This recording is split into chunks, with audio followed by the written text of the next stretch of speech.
This is a serpentine beast companion with a 100% loyalty rating, but its astronomical price tag makes it completely unaffordable for regular people. Yet, even if people have to sell everything they own, they still desperately long to form a contract with it. However, you look down on this kind of spiritual beast. Instead, you turn around and spend a mere 5,000 yen to buy a turtle-type beast companion, whose control rating is only 1%. Even though this turtle looks like it wants to swallow you whole, the very first moment it sets eyes on you, you still sign the contract without the slightest hesitation to make it your first beast pet, simply because you have awakened the ancestral calamity system. It can allow any spiritual beast with a bloodline purity greater than 1% to regress into an extinct ancient calamity beast. At the same time, the beast's loyalty and compatibility will instantly reach 100%. Right now, you pull out a low-tier contract talisman, intending to forcefully contract the ink-patterned spiritual turtle in front of you. You didn't expect the spiritual turtle to resist fiercely. It completely refuses to recognize a broke kid like you as its master. But after half an hour of mental suppression, the contract talisman is finally successfully imprinted onto the spiritual turtle's head. Congratulations to the host for successfully contracting a spiritual beast. Beast ancestral regression is now unlocked. The Myriad Beast Index is unlocked, Assimilation is unlocked, the Ancient Realm Training Ground is unlocked. An initial gift of 1 bottle of regression fluid has been granted. It can regress the extraordinary 1-star ink-patterned spiritual turtle into an extraordinary 2-star blood-veined blind turtle. You clearly remember that the evolved form of this spiritual turtle is supposed to be the jade spiritual turtle. What on earth is this blood-veined blind turtle? Could the system have made a broadcasting error? You then pull out the spiritual beast encyclopedia provided by your school, intending to first glance at the stats of the Jade Spiritual Turtle. Jade Spiritual Turtle, Extraordinary 2-star. Strength 50, Speed 5, Endurance 50, Spirit 30. Evaluation: movement and reaction speeds are slow, strength is moderate, and personality is gentle. Extremely loyal and obedient to its master. Evolution limit is the extraordinary 3-star Emerald Spiritual Turtle. Next, you open the system to check the stats of the post-regression Blood-Veined Snapping Turtle. Blood-Veined Snapping Turtle, extraordinary 2-star. Strength, 180. Speed, 60. Endurance, 150. Spirit, 80. Possesses exceptionally formidable strength. Movement and reaction speeds are relatively fast. Life force and endurance are extremely high, and it even possesses a certain degree of self-healing. Talent skill, Blood Ignition. When the blood of the blood-veined snapping turtle is ignited, its strength, speed, and defense increase 3-fold. Seeing this, you are completely stupefied. Can this blood-veined snapping turtle even be considered a turtle anymore? It feels practically like a tiger-type beast companion.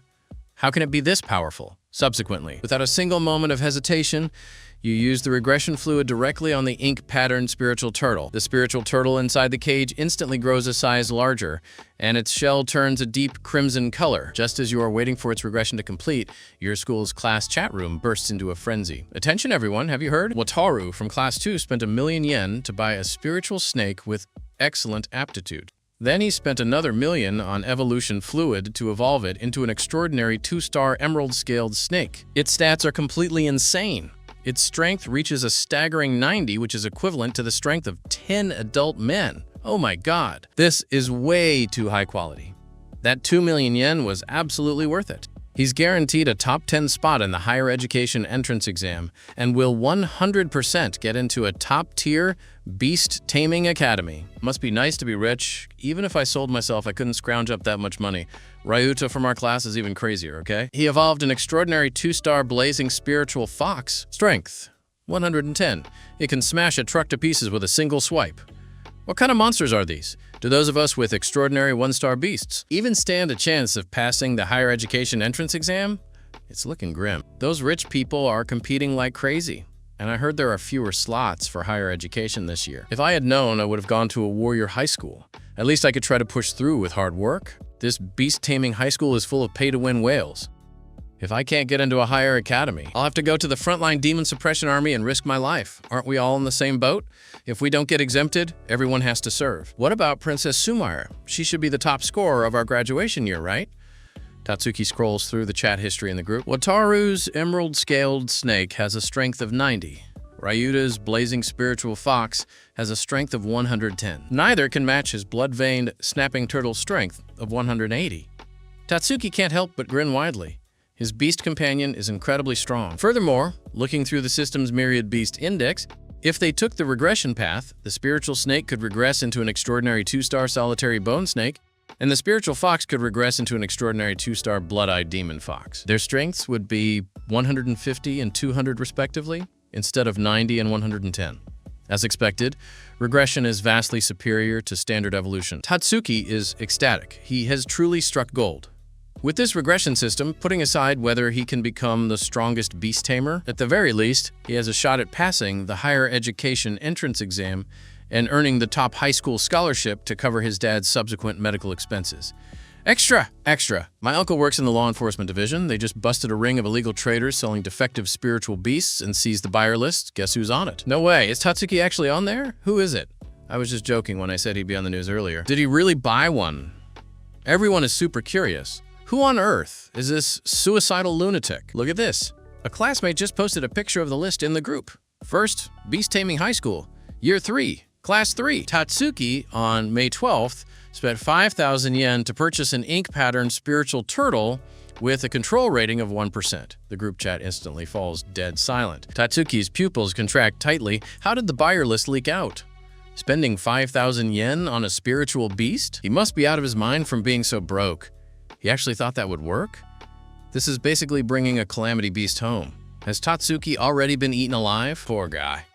His family has no money, yet he still dreams of becoming a beast tamer. So he could only resort to desperate measures. Remember when he used to flaunt that all-attribute beast-taming talent halo? He was so arrogant, acting like he shared the same destiny as Princess Sumair. Tatsuki stares at the mockery flooding the screen, frozen in place. He never expected the buyer list to be exposed. Looking at the group chat right now, seeing words like broke loser, wasted talent, and doomed to the bottom tier makes him feel exposed, as if his most shameful side has been stripped bare and humiliated in public. Tatsuki grits his teeth. A cold light flashes in his eyes. Keep laughing. When the entrance exam comes, you'll find out who the real useless failure is. Another person speaks up in the group. How can his family be so poor? I'm genuinely shocked. They couldn't even put together 80,000 yen. Thank goodness I broke up with him, otherwise I would have let that broke loser take advantage of me for nothing. The person speaking is Riri, who used to be Tatsuki's girlfriend. Later, she cheated on him with Ryuta, the young master of the local wealthy clan. Riri had even boasted in front of everyone that Tatsuki's living expenses for a whole year couldn't even match what young master Ryuta spends to buy her a high-end flower arrangement once. That pervert even tried to touch me and wanted to take me to a hotel room. A broke loser like him is only fit to watch adult videos and use his hands. What girl would be blind enough to sleep with him? A 10,000 Tatsukis combined can't even compare to a single hair on my Ryuta's head. The crowd bursts into wild laughter. Tatsuki shakes with rage. Just to flatter Ryuta, Riri is openly fabricating rumors in the group chat. When did he ever ask Riri to go to a hotel room? It is completely made up. On the contrary, it was Riri who had repeatedly suggested going to a hotel to repay him, only to be rejected by him. What kind of spiritual beast did you buy? Did young Master Ryuta evolve it for you? Someone asks curiously. I'm Ryuta's girlfriend, so of course he would help me. I bought a swift-winged bird with an 80% control rating. Ryuta helped me buy the evolution fluid. It evolved into an extraordinary 2-star light-feathered pheasant. Must be nice to have a rich benefactor backing you up. You've actually become a Tier 2 beast tamer now. That evolution fluid costs at least $1 million. Life really isn't fair? Riri's academic performance was average, and her beast taming talent was mediocre. At one point, she was almost expelled. Back then, Riri pursued Tatsuki, who was the star student at the time. Tatsuki was a scholar and spent a massive amount of time tutoring her, which was the only reason she managed to graduate. Yet now, she has kicked Tatsuki to the curb, clung to Ryuta, and soared to become a Tier 2 beast tamer, putting aside whether she can get into a top academy. She is now guaranteed the honorary title of an outstanding graduate. With this title, finding a job will be much easier, and she won't necessarily have to join the demon suppression army where the mortality rate is extremely high. This is an era that mocks poverty but not compromised integrity. No one mocks Riri for trading her body. They only feel she is incredibly resourceful and an absolute winner in life. She played a mediocre hand of cards perfectly. Tatsuki types out in the group, "Riri, you are slandering me." During the entrance exam, I look forward to facing you in combat, when the classmates see the main subject suddenly appear and even challenge the Tier 2 beast tamer, Riri. The group erupts into a chorus of mockery. "Tatsuki, what are you going to challenge Riri with? That defective ink pattern turtle of yours? 5,000 yen for a discarded reject. You're quite the genius. What does it look like? Post a picture so we can all broaden our horizons. Does it look like it wants to eat its own master at any given second? Ha ha ha ha ha!" Riri also drops a harsh threat. "I'll be waiting. I will have my light-feathered pheasant tear your ink pattern turtle to pieces. And make sure you turn into a bottom-tier failure who will never be able to stand up again." Just as Tatsuki is about to reply, a system notification suddenly rings out. "Extraordinary 2-star blood-veined snapping turtle ancestral regression complete." Tatsuki immediately sets his phone aside and looks toward the iron cage. The iron cage has been completely burst open. The turtle has grown several sizes larger. Its carapace is covered in thick, coarse black cracks, and the bone spurs along the edges are sharp, gleaming with a metallic, razor-sharp luster. It looks exactly like the system's description, a natural-born fighter. The eyes of the blood-veined snapping turtle are filled with a wild light, revealing a primitive, unconcealed brutality. Just looking at it instills fear. Its presence is immensely oppressive. It completely shatters his previous perception of turtle-type spiritual beasts. Blood-veined snapping turtle, beast aptitude, excellent. Bloodline purity, 5%. Talent skills, standard skills. Bloodshell charge, lacerating claw, frenzied bite, low-tier self-healing. Tatsuki discovers that although the blood-veined snapping turtle has become more powerful and ferocious, it has actually grown calmer. It lies quietly on the ground looking at him, respectful and submissive. Tatsuki commands it to retract into its shell, and the blood-veined snapping turtle executes the order immediately. It doesn't hesitate for a single second. Next, he tries out other commands. "Extend your head. Left claw out. Right foot stomp. Left claw out. Left foot out. Right claw. No. Left claw out." He almost asks the blood-veined snapping turtle to flip over and perform cat's cradle, but the turtle executes every single command with 100% precision. This is the bonus talent given to him by the system, every beast companion. 100% loyalty, 100% compatibility, 100% control. Tatsuki is so moved he could almost cry. My fellow tamers, in this era where every beast tamer spends a fortune pursuing easy control ratings, who truly understands the sheer value of a flat 100%? What does a bloodline purity of 5% mean? He remembers it started at 1%. The system also displays subsequent regression paths: Crimson Shell Frenzied Turtle, Desolate Ancient War Turtle, Blood Armor Desolate Beast, Blood Emperor Spiritual Turtle, Primal Overlord. What are these? None of these names exist in the Spiritual Beast Encyclopedia. Just from the names alone, one can sense a primitive, savage, and brutal nature. They sound exactly like those ancient species before the great Calamity Beast extinction. According to the first chapter of history class, the end of the Calamity Beast era tens of thousands of years ago, the rulers of this world were Calamity Beasts. Humans were the weakest, lowest tier of species. Suddenly, one day, the Calamity Beast clans began an internal war. The slaughter was incredibly tragic, turning rivers red with blood, which ultimately led to an unprecedented mass extinction of Calamity Beasts. Their bloodline genes suffered 7 major structural fractures. After an unknown number of years, many new types of beasts emerged. Those beasts reassembled their bloodline genes. They were no longer invincibly powerful, wild, or violent. Instead, they became docile, refined, and they possessed an even more important trait. They could form contracts. Only then did the profession of beast tamer begin to appear among humans. Nowadays, if a spiritual beast has even a tiny speck of Calamity Beast bloodline genes, even just 0.1%, it will lower their control rating. In other words, the fact that he accidentally bought a spiritual beast with a control rating below 1% actually meant its Calamity Beast bloodline purity was relatively high. After being regressed by the system, its Calamity Beast bloodline purity rose to 5%, which is essentially bringing an ancient Calamity Beast back into the world. Tatsuki quickly covers his own mouth and looks around. Fortunately, no one is paying attention to him here. This is an absolute taboo for humanity. Human laws dictate that the moment a Calamity Beast is discovered, it must be killed immediately to eliminate any future threat. However, he figures other people might not necessarily recognize the blood-veined snapping turtle as a Calamity Beast. After all, Calamity Beasts disappeared tens of thousands of years ago. According to official data, not a single pure Calamity Beast has appeared to this day. Tatsuki continues to check the system functions. aside from regression and the myriad beast index. There are two other functions, assimilation and the Ancient Realm Training Ground. The Ancient Realm Training Ground is currently grayed out and cannot be opened yet. The requirement to open it is 10,000 yen per session. What kind of feature is this, demanding 10,000 yen right off the bat? Tatsuki suddenly thinks of something. His breathing grows rapid. Could it be similar to a spiritual beast combat training ground? True combat training grounds are incredibly expensive. Using one even once is said to cost at least over 100,000 yen. Furthermore, the usage time is very short. Every single minute and second burns money. Poor students can forget about it.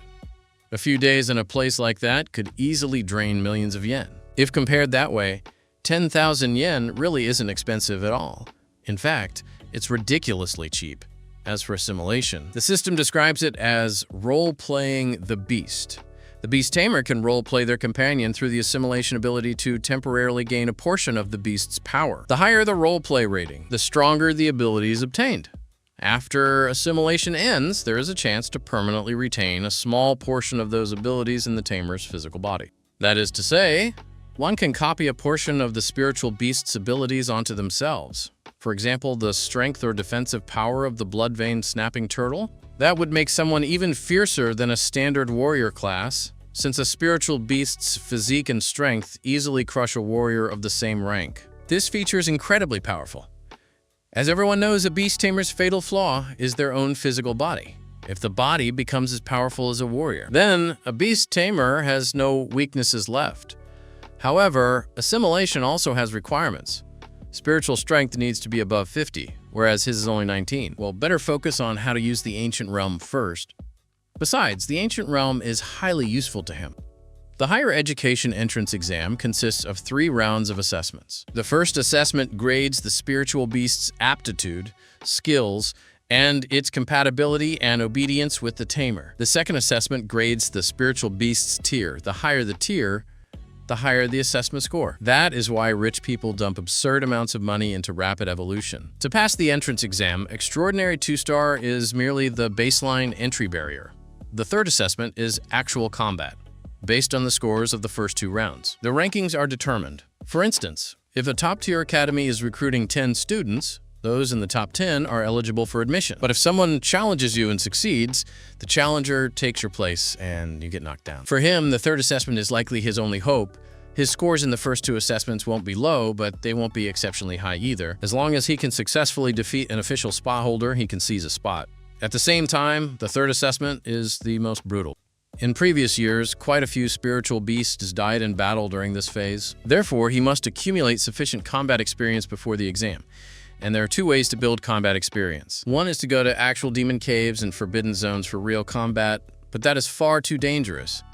A narrow escape from death. The other is to go to artificially established spiritual beast combat training grounds, which serve as low-tier versions of the forbidden zones, allowing beast tamers to get plenty of practical training. He hears that some wealthy students have already fully booked the combat training grounds in Jiang City for this period. This will once again widen the gap with poor students, further monopolizing the slots for top academies. But it doesn't matter, because he has the Ancient Realm Training Ground. At 10,000 yen a pop, he can manage to scrape it together if he stretches his budget. Tatsuki goes to the Jiang City Guild. A guild is different from a private association. The latter is a private organization operating strictly for profit, while the former is a public hub, helping people find work and allowing clients to post tasks or hire help. Tatsuki registers as a Tier 2 Beast Tamer. The tasks the guild recommends to him are relatively entry-level. For example, spiritual beast sales work, which involves selling spiritual beasts and equipment to beginners. This job is suited for young, attractive girls. Guys have a hard time making sales. Unless the target customer is a wealthy, older woman, then there is spiritual beast taming work, assisting novice beast tamers in bonding with their beasts. This requires extensive experience in beast taming, so the barrier to entry is high. Other tasks involve tracking down runaway spiritual beasts. Some beasts with low control ratings will break free from their tamers, control and escape. When that happens, someone needs to locate and capture the beast to return it. Beasts usually hide in dark, abandoned corners. Tatsuki looks around for a long time until he spots a job listing for a spiritual beast combat trainer. This job works perfectly. Generally, the clients requesting this service are graduating students who want to secure a good rank in the higher entrance exam and pick up some practical combat experience. But since they cannot afford the standard combat training grounds, they hire combat trainers to come to them. For him, the difficulty shouldn't be too high. Tatsuki selects the highest-paying listing among them, seeking Spiritual Beast Combat Trainer. Partner with an extraordinary 2-star Spiritual Beast for live combat training, 10,000 yen. A single session lasts exactly 1 hour. If the training results are good, long-term cooperation is on the table. Limited strictly to extraordinary 2-star Spiritual Beasts. Beasts on both sides are not allowed to wear equipment. Do not apply if you lack courage. Defensive power must be exceptionally high. No responsibility will be taken if a beast is killed during combat. This task pays remarkably well. 10,000 yen an hour. This listing must be brand new, otherwise it would have been snatched up long ago. It happens to be exactly enough money to open the Ancient Realm training ground once. The requirements of an extraordinary 2-star rank and powerful defense made this task feel as though it were practically tailor-made for him. When it came to defensive capabilities, the blood-veined snapping turtle took a backseat to no one, so Tatsuki quickly accepted the task. The guild receptionist handling his application was a woman in her early 20s wearing a cheongsam. She was exceptionally beautiful, and the dress perfectly accentuated her shapely curves. Every passing man couldn't help but swallow hard. "Sister, I'd like to take this task," Tatsuki said with a sweet, polite tone. The woman looked up, glanced at him, and her pretty face changed slightly. "You should think this through carefully. Your opponent's beast companion is at the same tier as yours, meaning you won't have an overwhelming advantage. You won't be able to guarantee the safety of your own spiritual beast," the woman repeatedly warned Tatsuki. "I've thought it through," Tatsuki replied with absolute certainty. The woman hesitated for a moment, but remembering that this task had been listed for quite some time without finding a suitable candidate, the employer was growing incredibly anxious. Word had it that this client possessed an incredibly revered and noble status, so even the high-level management of the guild didn't dare neglect her. Thus, the woman stamped her approval. "The task location is written on there. You can head over now." "Thank you, sister." Tatsuki rushed out of the guild. The woman watched Tatsuki's departing figure and took a deep breath. A staff member standing nearby walked over. "Aoi, do you think he'll become the 13th? Kamishiro Aoi remained silent, her expression somewhat complicated. However, in her heart, she felt there was a very high probability he would indeed become the 13th. Upon reaching the designated coordinates, Tatsuki was stunned by the magnificent entrance. Everywhere his eyes wandered, Baroque-style architecture met his gaze, with every single inch radiating an aura of absolute luxury and power. A truly prominent clan. No wonder they were so incredibly generous with their money. Tatsuki tightened the black cloak around himself, which he had purposely acquired to hide his identity. Since the opponent was highly likely to be a student from the First Beast Taming High School, it would be best not to be recognized. Tatsuki stated his business to the guards at the entrance. The look the guard gave him seemed to carry a hint of pity.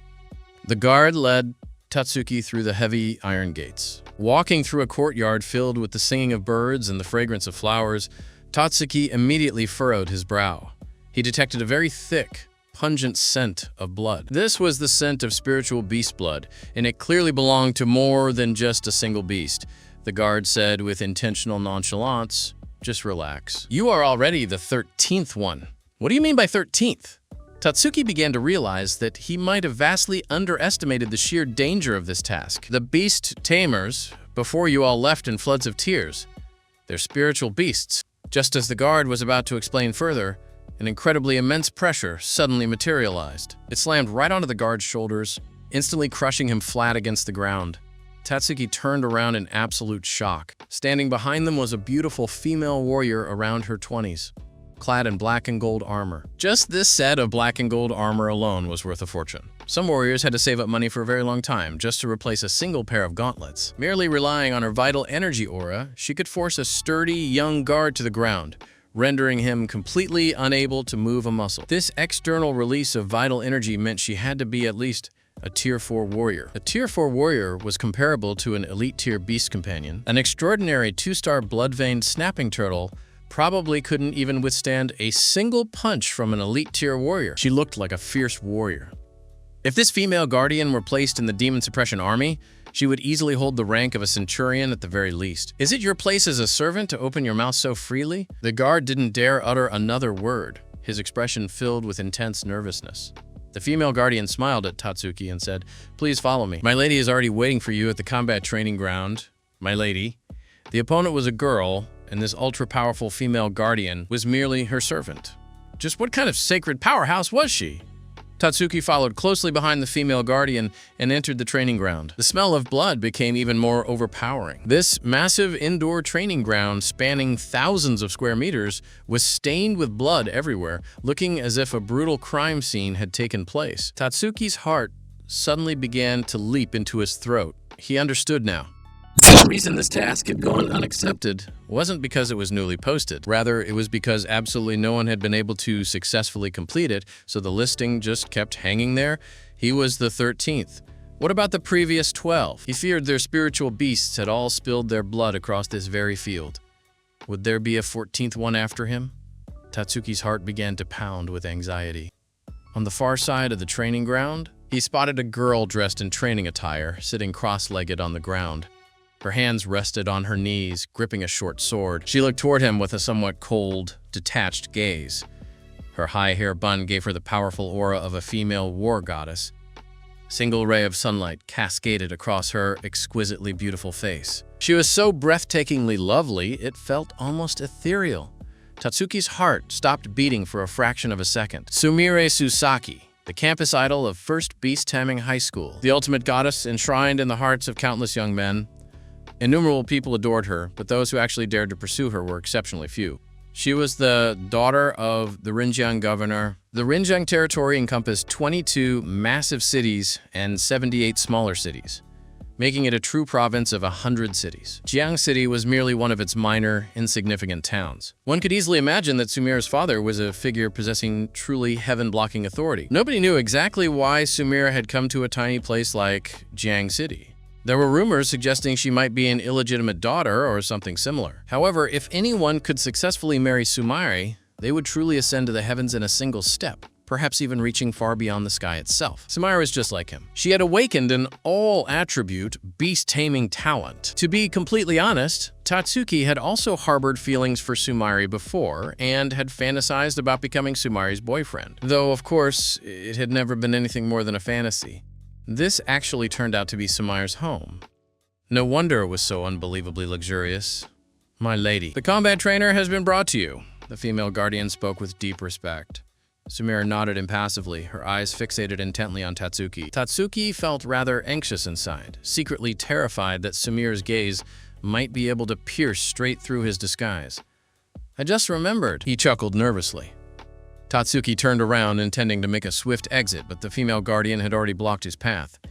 Once you accept this task, you must carry it through to completion. Tatsuki slowly turned around to face Sumire once more, asking in a humble, earnest manner, "Please go easy on me."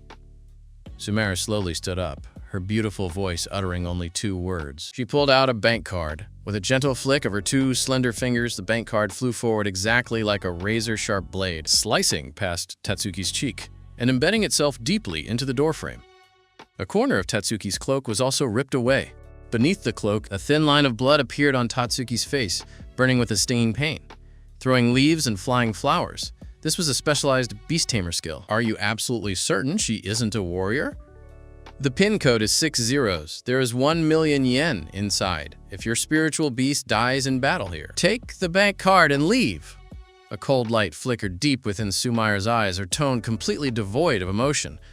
Beneath his black robe, Tatsuki's gaze also sharpened significantly. As expected of Princess Sumire, her financial generosity was truly immense. On the table right behind Sumire sat a whole stack of bank cards. If each card held 1 million yen, that amounted to tens of millions at the very least. Tatsuki couldn't help but take a deep breath. Sumire knit her brows slightly. You know me. You're a student from the First Beast Taming High School. Tatsuki's heart instantly tightened. He had subconsciously blurted out Princess Sumire's famous nickname. Could Sumire have deduced his true identity from that? Just as Tatsuki was scrambling to think of an explanation, to his surprise, Sumire didn't care in the slightest, urging him forward. Let's begin. The next combat trainer has already arrived. Tatsuki turned his head around and saw a young man being led inside by the female guardian as well. Wataru from Class 2, who had evolved an extraordinary 2-star emerald-scaled snake. Its strength reached a powerful 90 points, capable of easily crushing a transport truck. He hadn't expected Wataru to accept this high-paying training task either. Was Wataru strapped for cash? That shouldn't be the case. While Wataru wasn't as fabulously wealthy as Ryuta, he shouldn't be lacking a mere 10,000 yen either. Wataru was also incredibly surprised when he saw Sumire. However, he didn't let it show too obviously. After all, he also held the reputation of being a prodigy at First Beast Taming High School. Facing Sumire, he could barely manage to maintain his composure. How about letting him go first? Tatsuki actively stepped aside, wanting to first observe what kind of spiritual beast Sumire possessed. Wataru let out a mocking sneer and stepped onto the training field without a single moment of hesitation. He summoned the emerald-scaled snake from his beast-taming space. Its body length reached a massive 7 to 8 meters. To regular humans, it was an absolute behemoth. Its emerald green scales flashed with a brilliant radiance under the light, scraping against one another, producing a metallic sound that made it glaringly obvious its defense was top tier. Its pupils were long and narrow, appearing both mysterious and highly dangerous. Its tail was slender and tapered to a sharp point resembling an arrow. An ordinary person seeing such a terrifyingly fierce emerald-scaled snake would likely feel their scalp go numb with fear. Yet Sumire merely knit her brows slightly, a trace of deep disappointment even drifting through her beautiful eyes. Subsequently, Sumire also opened her beast-taming space. When the space opened, a massive wave of 9-colored light instantly spilled out into the surroundings. Following that, a giant beast standing 2 meters tall at the shoulder and stretching 4 to 5 meters long stepped out.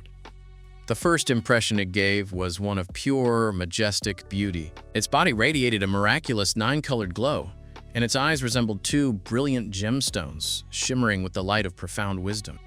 Tatsuki and Wataru's expressions changed simultaneously. A rare spiritual beast ranked 33rd on the Heavenly Tier Spiritual Beast Index. Among the 600 known species of spiritual beasts discovered by humanity, they were comprehensively evaluated based on aptitude, scarcity, and other standardized criteria to formulate 4 distinct rankings: yellow, black, earth, and heaven. Each ranking recorded exactly 100 species of spiritual beasts. The Heavenly Index symbolized the absolute pinnacle among spiritual beasts, representing the top 100 strongest aptitudes out of all 600-plus species, making its prestige glaringly obvious. To be ranked 33rd on the Heavenly Index meant being the absolute strongest among powerhouses. To ordinary citizens, beasts on the lowest yellow index were already absurdly expensive. As powerful as Wataru's emerald-scaled snake was, it didn't even qualify to be on the yellow index. "The two of you can come at me together," Sumire pointed at them. Tatsuki blurted out, "Then how will the payment be calculated? Isn't it 10,000 yen per hour? If we go together, do we have to split the money?" Sumire was left utterly speechless. Tatsuki, however, was delighted. "Great! I have no objections." This worked out beautifully for him, since he had someone like Wataru to share the immense risks with him. The crucial point was that his payout wouldn't decrease at the final settlement. This was practically flawless. Wataru's face, however, turned an ashen shade of anger. "I disagree. I don't need to join forces with anyone. I want a fair fight against you." The female guardian standing behind smiled and said, "My lady is considering your well-being. She knows you are about to participate in the grand entrance exam, which is why she suggested a joint effort. It ensures the effectiveness of the training while preventing your spiritual beast from spilling its blood on this very field." "You ought to be grateful to my lady," Wataru still refused, firmly insisting on a strict one-on-one duel against Sumire. Sumire granted Wataru's request. The female guardian pressed a control button, and the training field spanning thousands of square meters instantly began to alter its terrain. In the blink of an eye, it transformed into a dense mountain forest. This turned out to be a miniature, multi-dimensional, stereoscopic training model arena. Just constructing this arena alone felt like it would require a massive budget of several hundred million yen. They are so incredibly wealthy. After witnessing this terrain shift, Tatsuki was so dumbfounded he practically wanted to curse out loud. How could the gap between human beings be this massive? He was still stressing over finding tens of millions of yen for his father's medical bills. Yet, over here with Sumire, money was purely nothing more than a simple sequence of numbers. The moment Wataru saw this arena, he was instantly ecstatic. This type of jungle terrain was the absolute home turf of the emerald-scaled snake. Under Wataru's command, it dove headfirst into the dense foliage. It then quietly ambushed a patch of damp grass, its physical body blending perfectly into the surrounding environment. Its emerald scales appeared exceptionally concealed under the mottled shadows of the trees, its eyes locking dead onto the nearby nine-colored fox. This beast was its designated prey for today. A cold light flashed within the emerald-scaled snake's eyes as its tongue darted rapidly in and out, capturing every single shred of information in the air. The emerald-scaled snake launched its attack. Its body zipped through the tall grass exactly like a lethal streak of green lightning. Opening its massive maw, its slender fangs bared a razor-sharp, freezing glint as it lunged to bite down on the nine-colored fox. The nine-colored fox merely turned its head slightly to glance at it. With a light, graceful leap to the side, it easily evaded the emerald-scaled snake's strike. The 9 distinct colored tails behind it transformed into 9 incredibly sharp blades, carving out brilliant arcs of light in the air. The surrounding thickets were instantly sliced into flying fragments by the violent cutting force. As the tail blades swept across the scales of the emerald-scaled snake, a massive shower of sparks instantly erupted, clattering loudly. One emerald scale after another was ripped away, shooting violently outward in all directions. In the blink of an eye, the emerald-scaled snake's flesh was sliced open, leaving it a bloodied mess. Wataru's pupils contracted violently, and he scrambled to command the emerald-scaled snake to retreat and dodge. However, the emerald-scaled snake had already been completely terrified by the nine-colored fox, coiling its body into a tight ball and shivering violently. Tatsuki narrowed his eyes. This was a classic case of the beast's trust and obedience toward its tamer not being fully established. Once pushed into an extreme scenario, the spiritual beast would completely ignore the beast tamer's orders and begin following its own primitive survival instincts. However, Sumayor's nine-colored fox was truly terrifying, utterly obliterating the emerald-scaled snake in an instant. The difference in their combat capabilities was like night and day.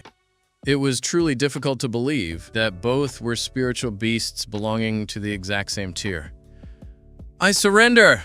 Wataru frantically prepared to throw in the towel. Yet Sumire remained entirely unmoved. The nine-colored fox continued executing her command, launching a brutal onslaught against the emerald-scaled snake as its 9 tail blades danced like a horde of demons, hacking the emerald-scaled snake until its flesh was torn apart, right up until it lost consciousness and fainted. The tail blades came to a dead stop exactly at the snake's vital 7-inch mark, refraining from delivering the final blow. "The battle is decided.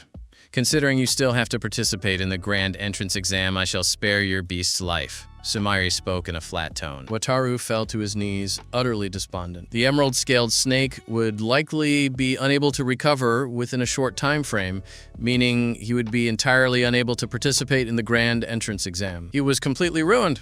"It's your turn now." Sumire then turned her gaze toward Tatsuki.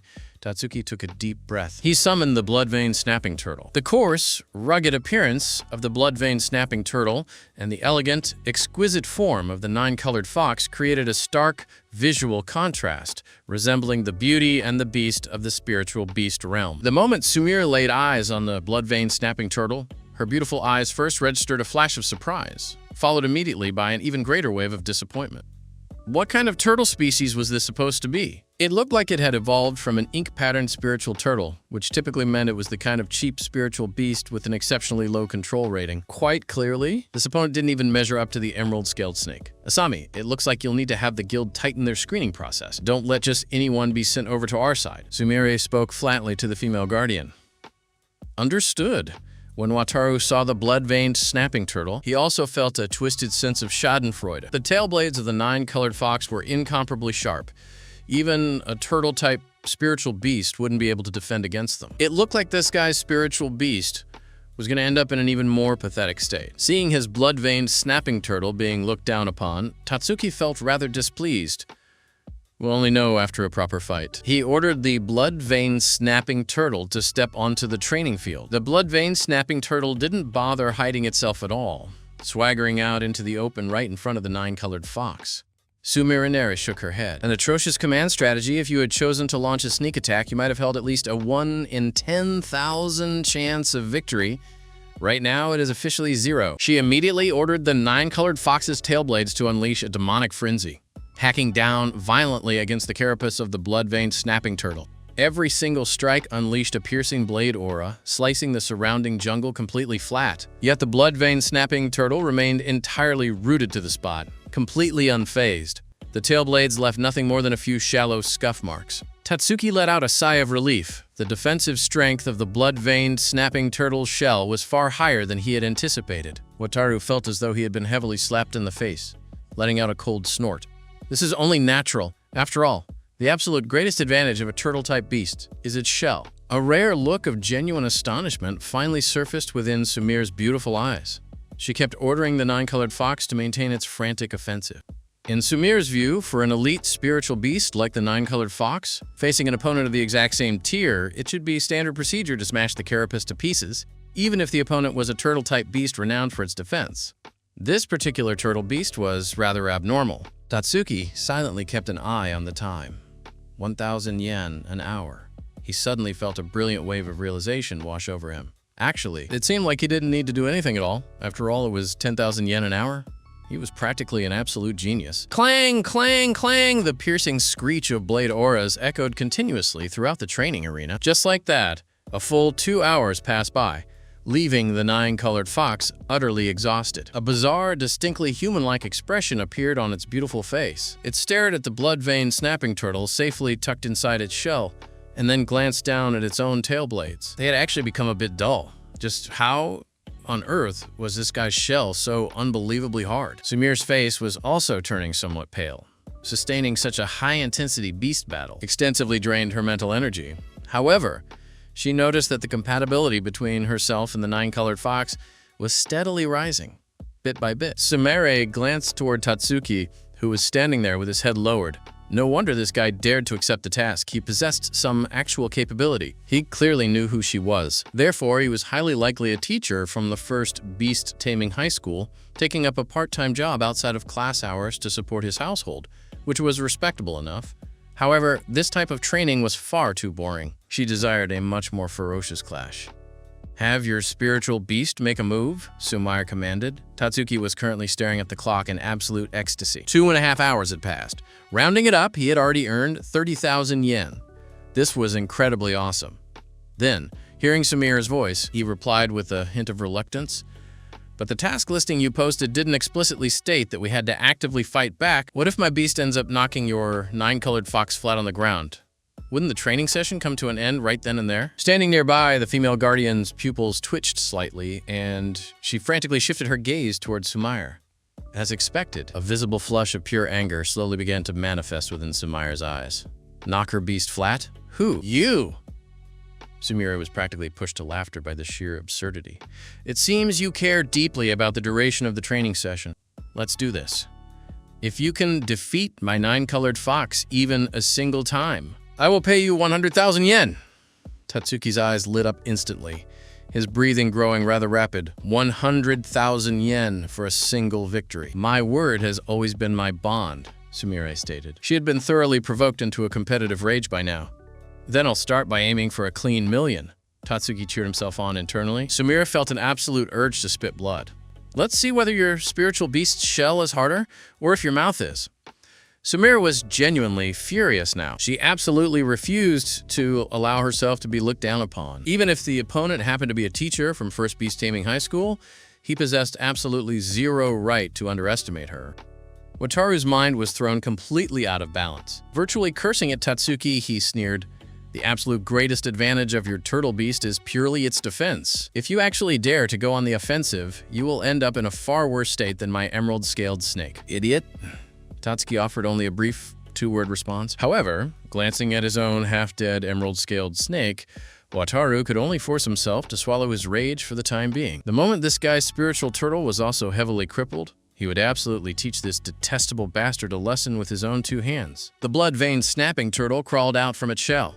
Its limbs were exceptionally muscular and powerful, its claws sharp as daggers. Most notably, within its fierce eyes, a completely unyielding battle intent radiated outward, causing even Sumire's nine-colored fox to feel a sudden jolt of shock.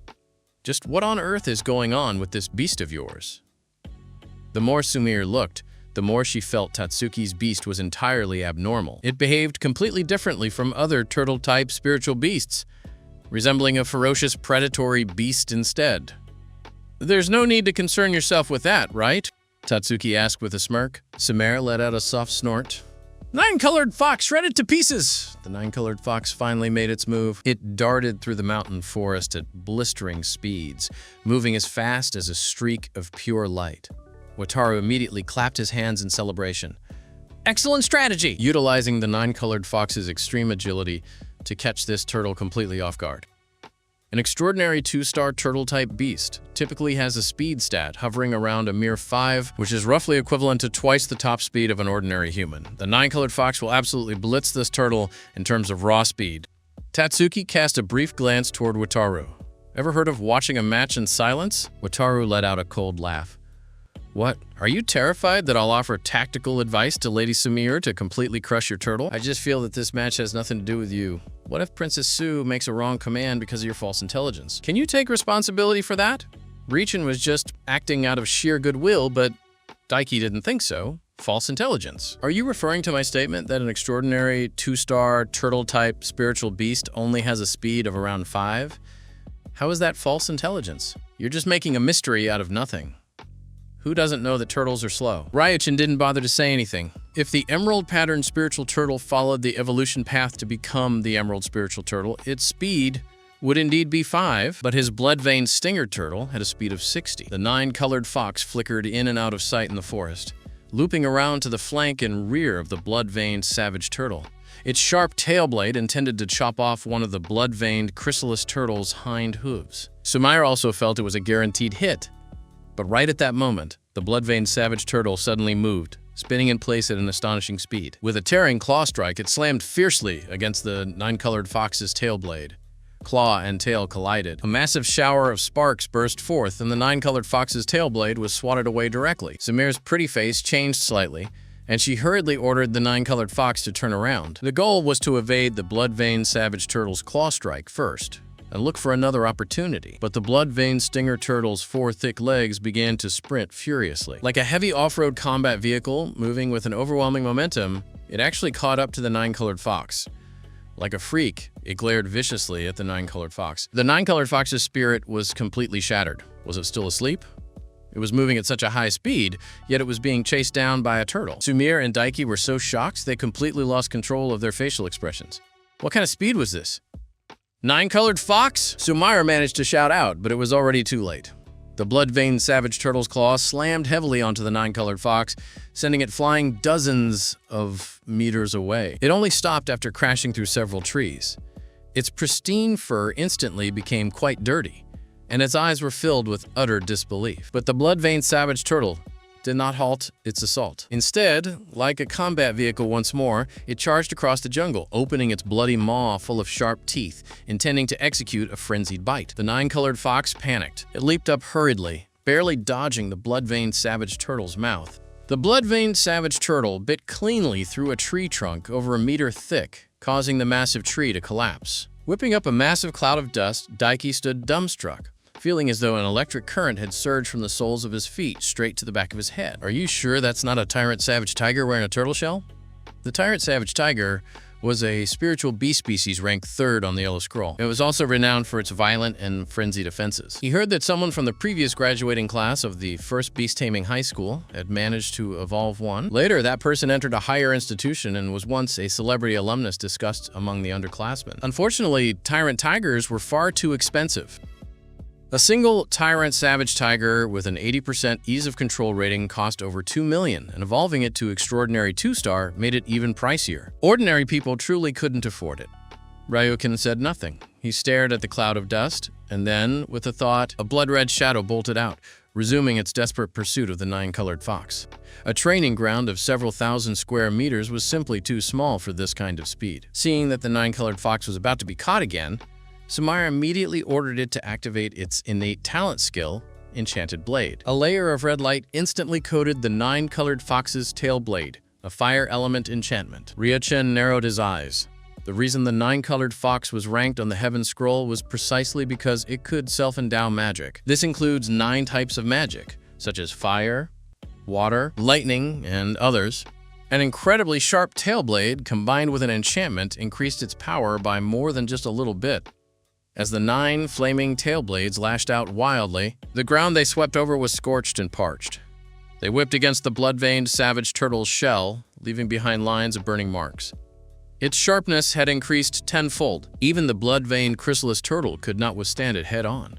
It truly lived up to being a spiritual beast species of the Heaven Scroll. It was, indeed, incredibly strong. Seeing the blood-veined egg turtle's attacks weaken, Sumire finally breathed a slight sigh of relief. What many people didn't know was that the nine-colored fox did not possess a purely physical enchantment. Instead, it was 70% physical enchantment, combined with 30% spiritual enchantment. Therefore, being lashed by the enchanted tailblade felt like having one's spirit whipped by fire.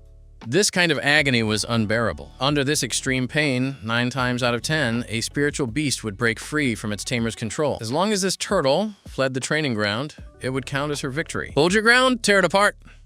Suddenly, Ryuchen issued an order to the blood-veined savage turtle. Sumire shook her head slightly. At a time like this, putting pressure on a spiritual beast was not necessarily a good taming strategy. Properly soothing and encouraging the spiritual beast's mind might yield better results. But in the next second, the blood-veined savage turtle braved the descending deluge of flaming tail blades, advancing step by step toward the nine-colored fox. The nine-colored fox panicked, instantly speeding up the strikes of its flaming tail blades. But its trajectory was noticeably frantic. The blood-veined savage turtle locked onto the perfect timing. Disregarding the high-temperature burns, it suddenly clamped its jaws onto the nine-colored fox's tail blade.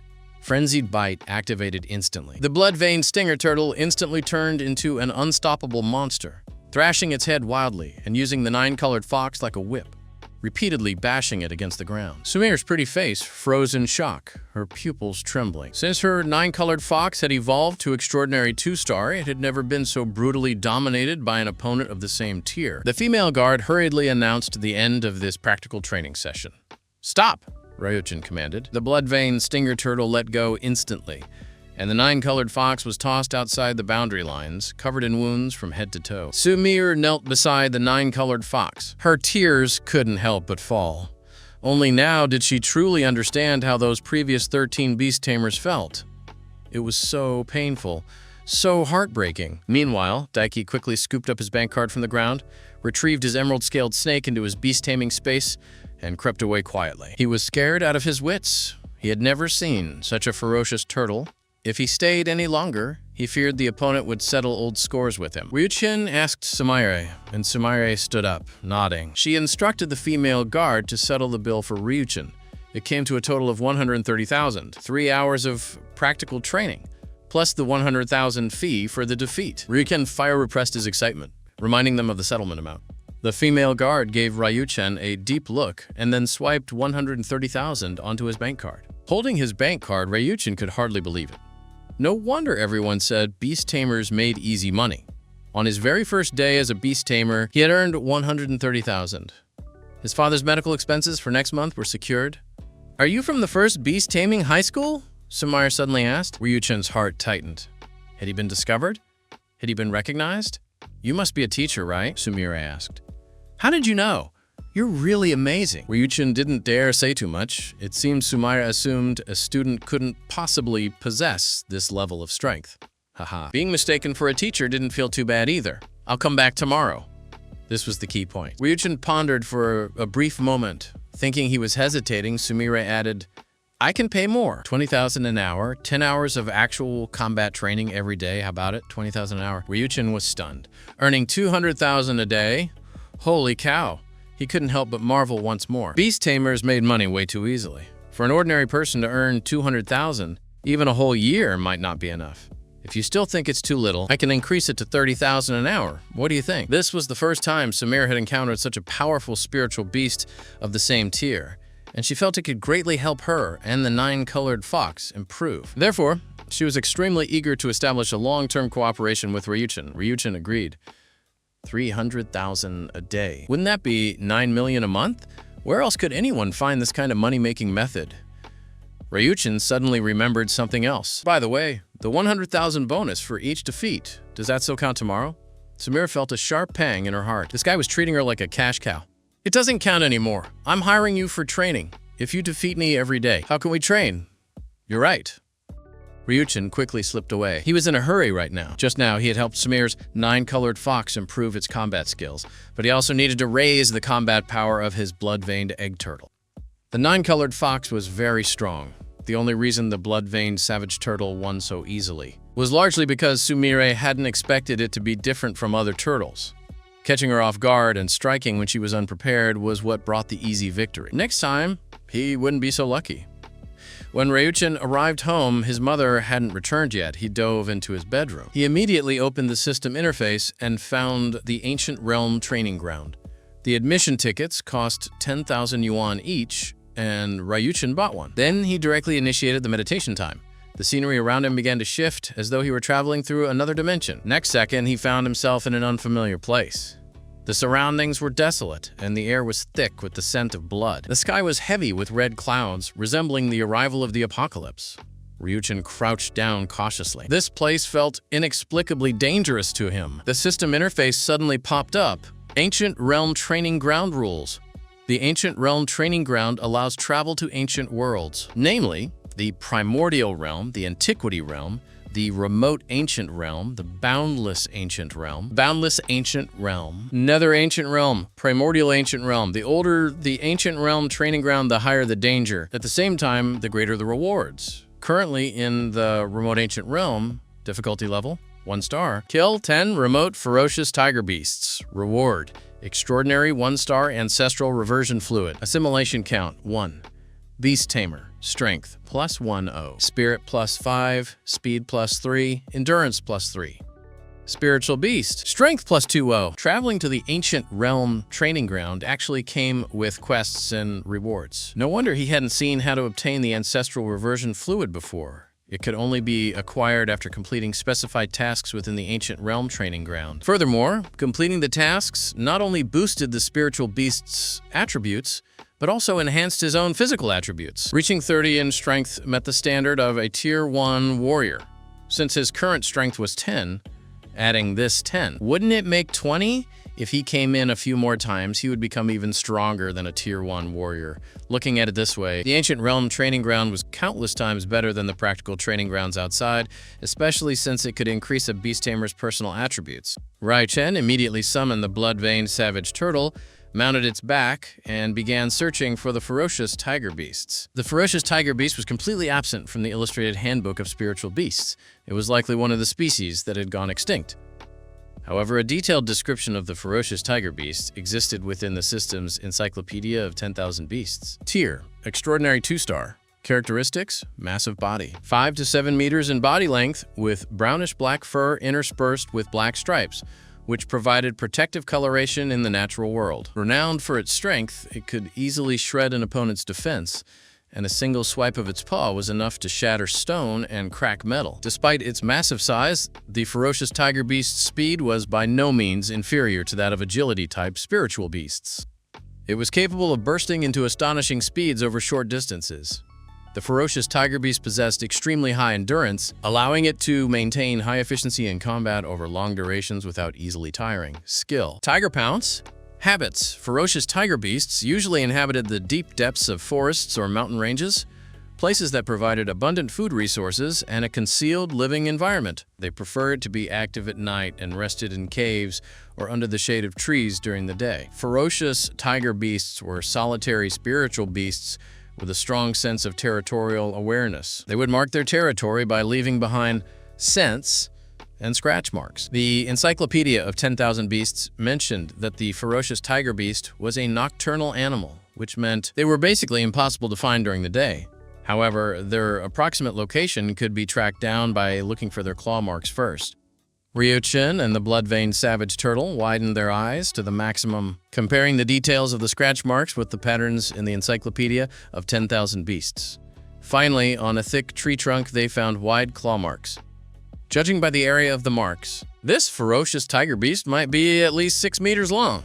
For his first time in the Ancient Realm Training Ground, the system had arranged such a difficult quest. The system also hadn't specified whether dying in the Ancient Realm Training Ground meant true death.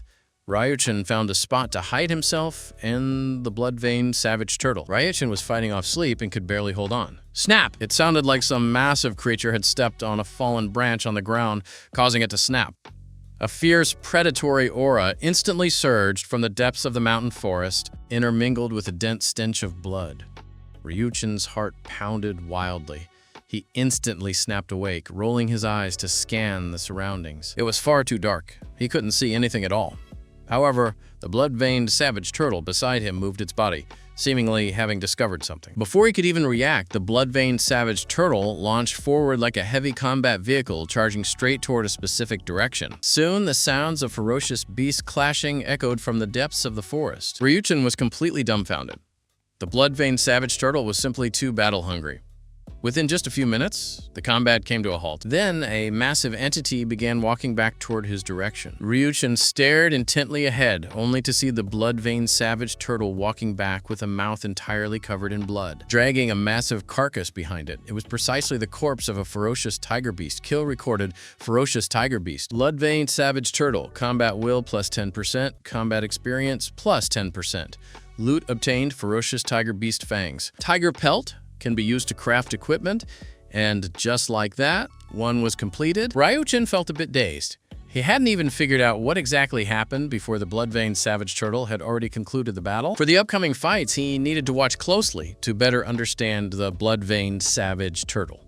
If his spiritual power reached the standard for assimilation later on, the more detailed his understanding of the blood-veined savage turtle was now, the higher the degree of his assimilation and role-playing would be. Suddenly, the roaring echo of a tiger resounded through the mountains. Ryuchin and the blood-veined savage turtle immediately followed the sound. On a sloping hillside, a ferocious tiger beast was swaggering around, completely matching the demeanor of a king inspecting its domain. Wandering across the slope, Ryuchin crouched down and ordered the blood-veined savage turtle to strike immediately.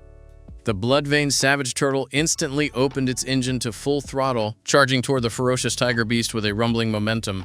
The ferocious tiger beast took one look and was completely dazed. This was a turtle, yet this turtle was actively baring its fangs and grimacing at it. The ferocious tiger beast flew into a furious rage. It was the king of this mountain forest.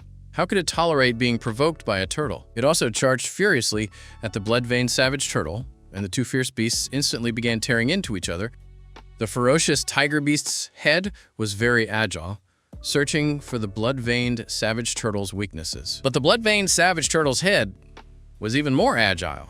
The ferocious tiger beast's skills were Tiger Roar Wave and Tiger Pounce, but the blood-veined savage turtle possessed a specialized frenzied bite skill. After a bloody bout of slaughter, the blood-veined savage turtle bit directly into the ferocious tiger beast's jugular vein. Then, utilizing its heavy power, it violently dragged and tore, while its sharp blood claws ripped desperately at the ferocious tiger beast's body. Bloody holes were gouged into the tough tiger hide one after another. Ryuchin felt immense heartache, thinking, "Don't damage the pelt. Damaged fur won't fetch a good price." The blood-veined savage turtle immediately switched its method of attack, utilizing its heavy and hard carapace to ram into the ferocious tiger beast. After being rammed dozens of consecutive times, the ferocious tiger beast's body became visibly deformed. It collapsed limply onto the ground, its breath fading away. Ding! Ferocious tiger beast killed. Blood-veined savage turtle combat will plus 10%. Combat experience plus 10 loot obtained, ferocious tiger beast fangs. 1/3 skill book acquired. Tiger Pounce. As expected, because the tiger pelt had been ruined, no pelt was obtained. However, a skill book had actually dropped. Ryuchin hastily opened it and discovered there was only a 7% chance of a skill book dropping. Holy cow, this was a massive profit. Even though it was just an ordinary skill book, it was worth at least several $100,000. He quickly had the blood-veined savage turtle learn it. Although a turtle beast wasn't suited for a skill like Tiger Pounce, he did it out of sheer willful preference. He just wanted the blood-veined savage turtle to learn it, so what? Within the ancient realm training ground, Ryuchin discovered that the blood-veined savage turtle was far more violent than it had been at Sumair's place. It was as if it had returned home, completely devoid of reservations, directly unleashing the blood-veined savage turtle's most terrifying and most abnormal side. Excellent! Ryuchin was overjoyed.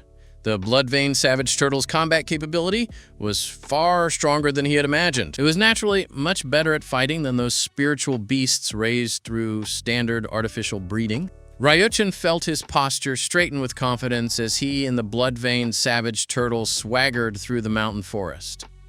During this time, another ferocious tiger beast suddenly pounced out in an ambush, but the blood-veined savage turtle's reaction speed was even faster, directly snapping the opponent's neck with a single bite.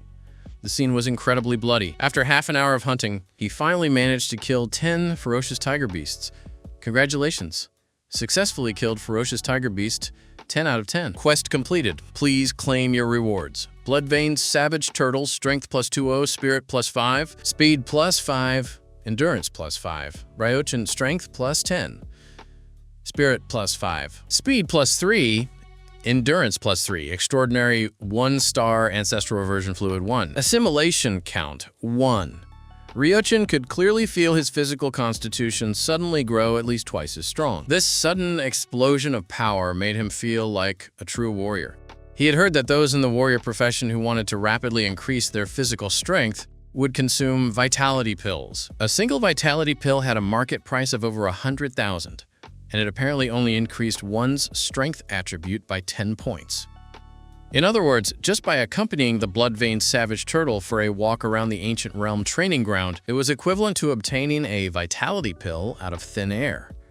Ryochin was ecstatic. This was absolutely incredible.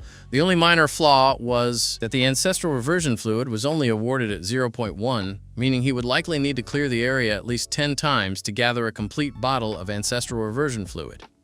Furthermore, it could only be used on extraordinary 1-star spiritual beasts. Exiting the Ancient Realm training ground.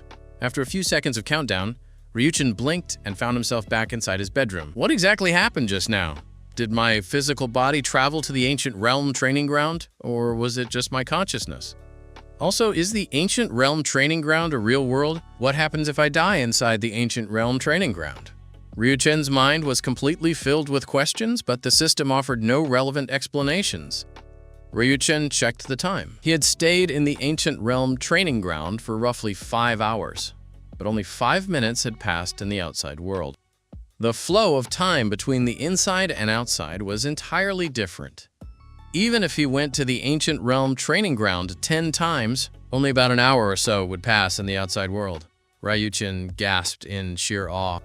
This was indisputably the most perfect spiritual beast training ground in existence, bar none. Glancing at the remaining balance in his account, which stood at 120,000, Ryochin did not hesitate for a second and purchased another admission ticket to the Ancient Realm training ground. This time, he noticed the system prompt, purchasing Ancient Realm training ground admission ticket. Funds deducted. Remaining purchase attempts for today, 1. He could only enter the Ancient Realm training ground 3 times a day. Ryochin felt a bit disappointed, but on second thought, it made sense. If he could enter the Ancient Realm training ground to train without any limitations, then as long as he had enough money, he could just stay immersed in the Ancient Realm training ground indefinitely. He estimated that within less than half a year to a year, he would become the world's #1 beast tamer. Ryochin directly purchased the final remaining admission ticket. When he entered the Ancient Realm training ground once again, 2 choices appeared before him. Option 1, enter the remote Ancient Realm. Difficulty level, 1 star. Rewards halved. Option 2, enter the remote Ancient Realm. Difficulty level, 2 star. Rewards doubled. Well, there wasn't really anything to hesitate about. He only had 3 opportunities a day, so of course he had to choose the training ground that offered more rewards. The bigger the storm, the more valuable the fish. Ryochin clicked on option 2. This time, the scenery shifted entirely. It was no longer a mountain forest, but an endless expanse of grasslands and rolling hills, though the sky remained densely packed with crimson clouds. The system interface popped up, currently in the remote Ancient Realm. Difficulty level, 2 star. Quest, kill 30 phantom wolves. Reward, extraordinary 1-star ancestral reversion fluid. Assimilation count, 2. Beast Tamer, Spirit plus 5, Speed plus 3, Endurance plus 3, Spiritual Beast, Strength plus 3-0, Spirit plus 6, Speed plus 6, Endurance plus 7. What was going on? The attributes added to the Spiritual Beast seemed to have increased, but the attributes added to him remained exactly the same as the previous level. It didn't matter. As long as he cleared this level, his physical constitution, at least in terms of strength, would be comparable to a Tier 1 warrior. He was highly anticipating it. Ryochin checked the introduction of the Phantom Wolf in the Encyclopedia of 10,000 Beasts. Although the number required for the kill quest had increased to 30, their individual combat power was inferior to that of the ferocious tiger beast. Therefore, he felt that the quest difficulty hadn't actually increased by much. He just needed to keep lying low and hunting them safely. While allowing the Bloodvein Savage Turtle to carry him in search of prey, Ryuchin casually skimmed through the data on the phantom wolf. When his eyes fell upon the behavioral habits section, his expression froze. The phantom wolf is renowned for its pack hunting coordination capabilities. They employ precise cooperation during hunting, with a clear division of labor. Some are responsible for driving the prey, some handle the ambushes, and others are tasked with the final kill. A single phantom wolf pack ranges from 30 to 50 members. When a phantom wolf pack hunts in full force, even elite-tier spiritual beasts might end up becoming their food. Ryuchin's heart turned completely cold in an instant. What? Right after that, the sound of rapid rustling echoed from the weeds in all directions, as if a massive net were methodically closing in on them. This was bad. The Encyclopedia of 10,000 Beasts also mentioned that the phantom wolf excelled at utilizing the environment for concealment. They could approach their prey while making almost no sound at all. By the time one actually noticed the movements of the phantom wolves, it usually meant they had already completed their formation and were beginning their final pack slaughter. The blood-veined savage turtle immediately started its engine, charging forward like a high-powered lawnmower, crushing everything in its path. However, dark silhouettes from the surroundings closed in with extreme speed. They lunged directly at Ryuchin. Having been prepared well in advance, Ryuchin leaned down and climbed onto the belly of the blood-veined savage turtle with his bare hands. Using both his hands and feet, he clung tightly to the turtle's plastron, hanging upside down. Had it been the previous Ryuchin, he wouldn't have possessed this kind of strength yet. 7 or 8 phantom wolves threw themselves onto the blood-veined savage turtle, frantically tearing at its carapace. The blood-veined savage turtle rammed around wildly, then brutally bit a phantom wolf to death in a single chomp. Ding!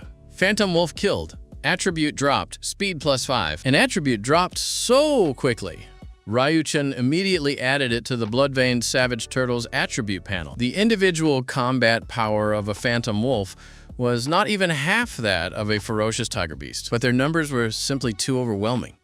Phantom wolves continuously leaped up, frantically tearing at the blood-veined savage turtle's neck. The blood-veined savage turtle hissed and roared in anger. It tried desperately to shake the phantom wolves off, but the phantom wolves had slender bodies and razor-sharp teeth. It bit down firmly onto the blood-veined savage turtle's neck. The blood-veined savage turtle fought back with all its might and killed a few more phantom wolves. Ding! Phantom wolf killed. Attribute dropped. Speed +5. Another one dropped. It appeared that challenging a high-difficulty ancient realm offered a higher drop rate. However, fighting against such overwhelming odds was inherently difficult. On top of that, Ryuchin was underneath and needed protection, so the blood-veined savage turtle quickly fell into a disadvantage, with blood flowing across its entire shell. Finally, unable to hold on any longer, the blood-veined savage turtle actually collapsed. To avoid crushing Ryuchin to death, it used one leg to prop itself up firmly. However, a slender phantom wolf extended its head and bit Ryuchin's shoulder. Dragging him out violently, Ryuchin pulled out the dagger he had prepared in advance and stabbed it fiercely into the phantom wolf's eye. The phantom wolf let go of its grip in agonizing pain. Before Ryuchin could even breathe a sigh of relief, he suddenly realized he had been thrown into the air, and 7 or 8 phantom wolves below were staring up at him hungrily. He was a dead man.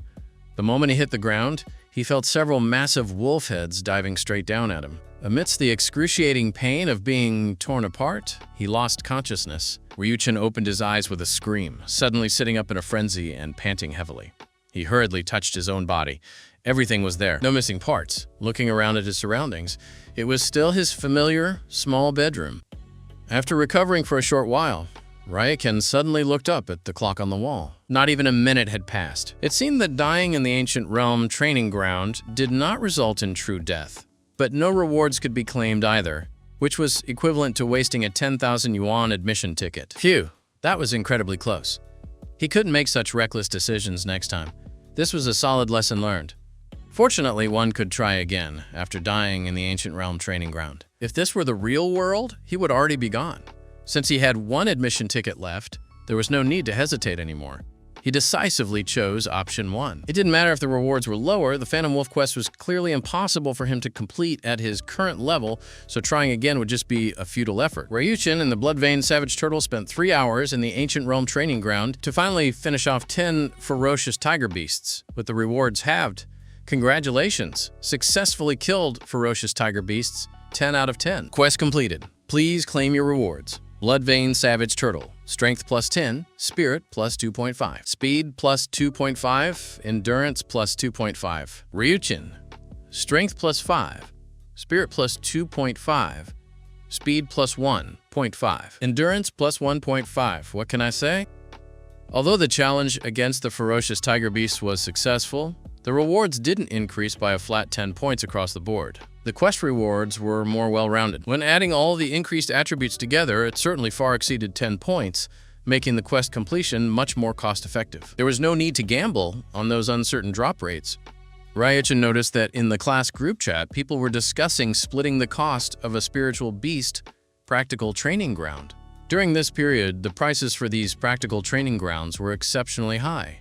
An extraordinary one-star field had a starting price of 200,000 yuan and could only be used for 4 days. This expense was far too exorbitant for ordinary students.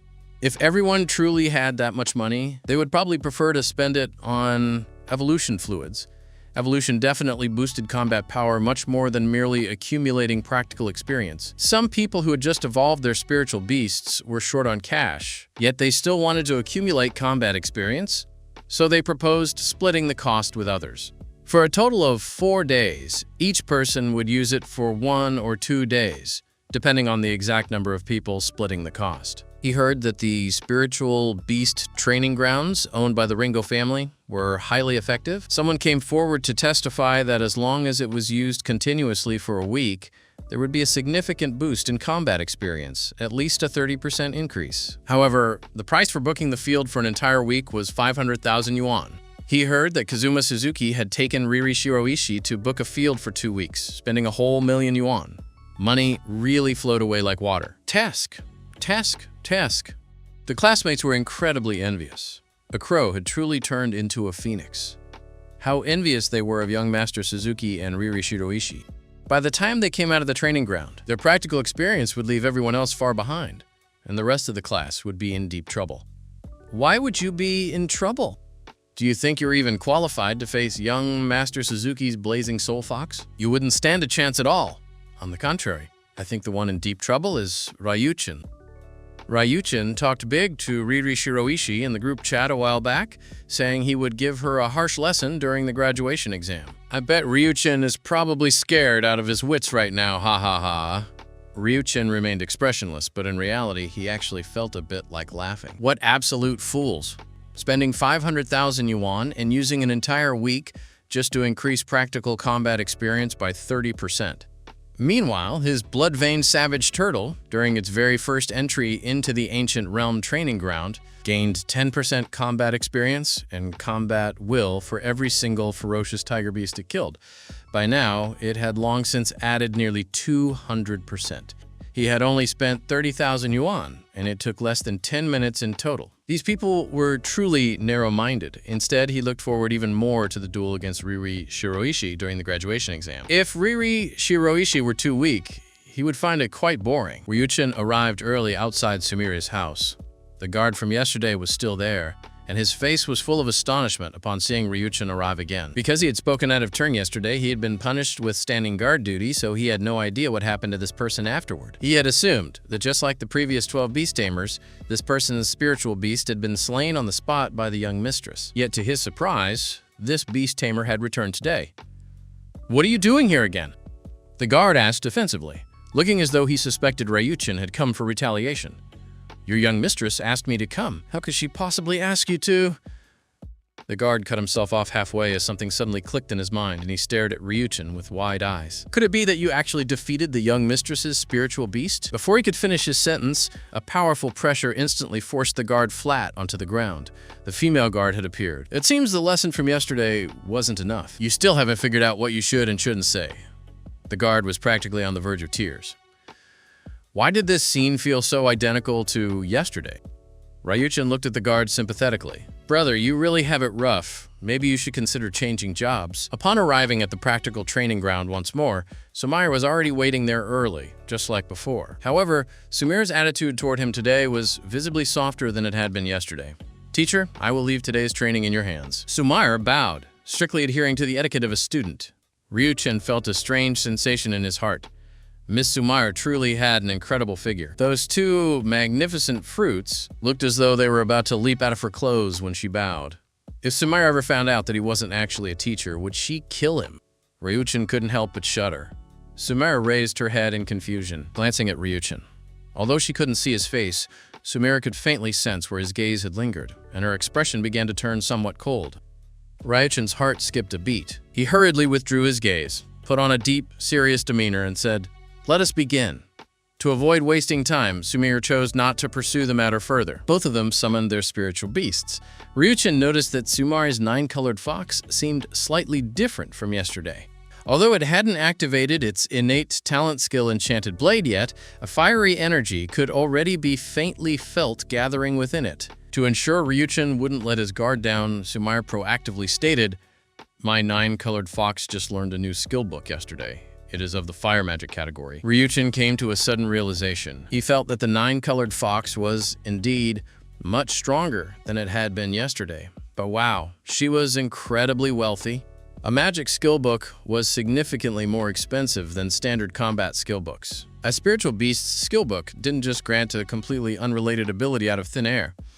Rather, it drastically shortened the time required for a spiritual beast to master that skill. For instance, the 9-colored fox was already naturally adept at magic, but to master a specific magic attack skill, it would normally take 3, 5, or even up to 8 to 10 years. However, utilizing a skill book could instantly shorten that time frame, allowing it to be mastered even within a single day. But such a skill book undoubtedly commanded an astronomical price, likely costing at least several million yuan.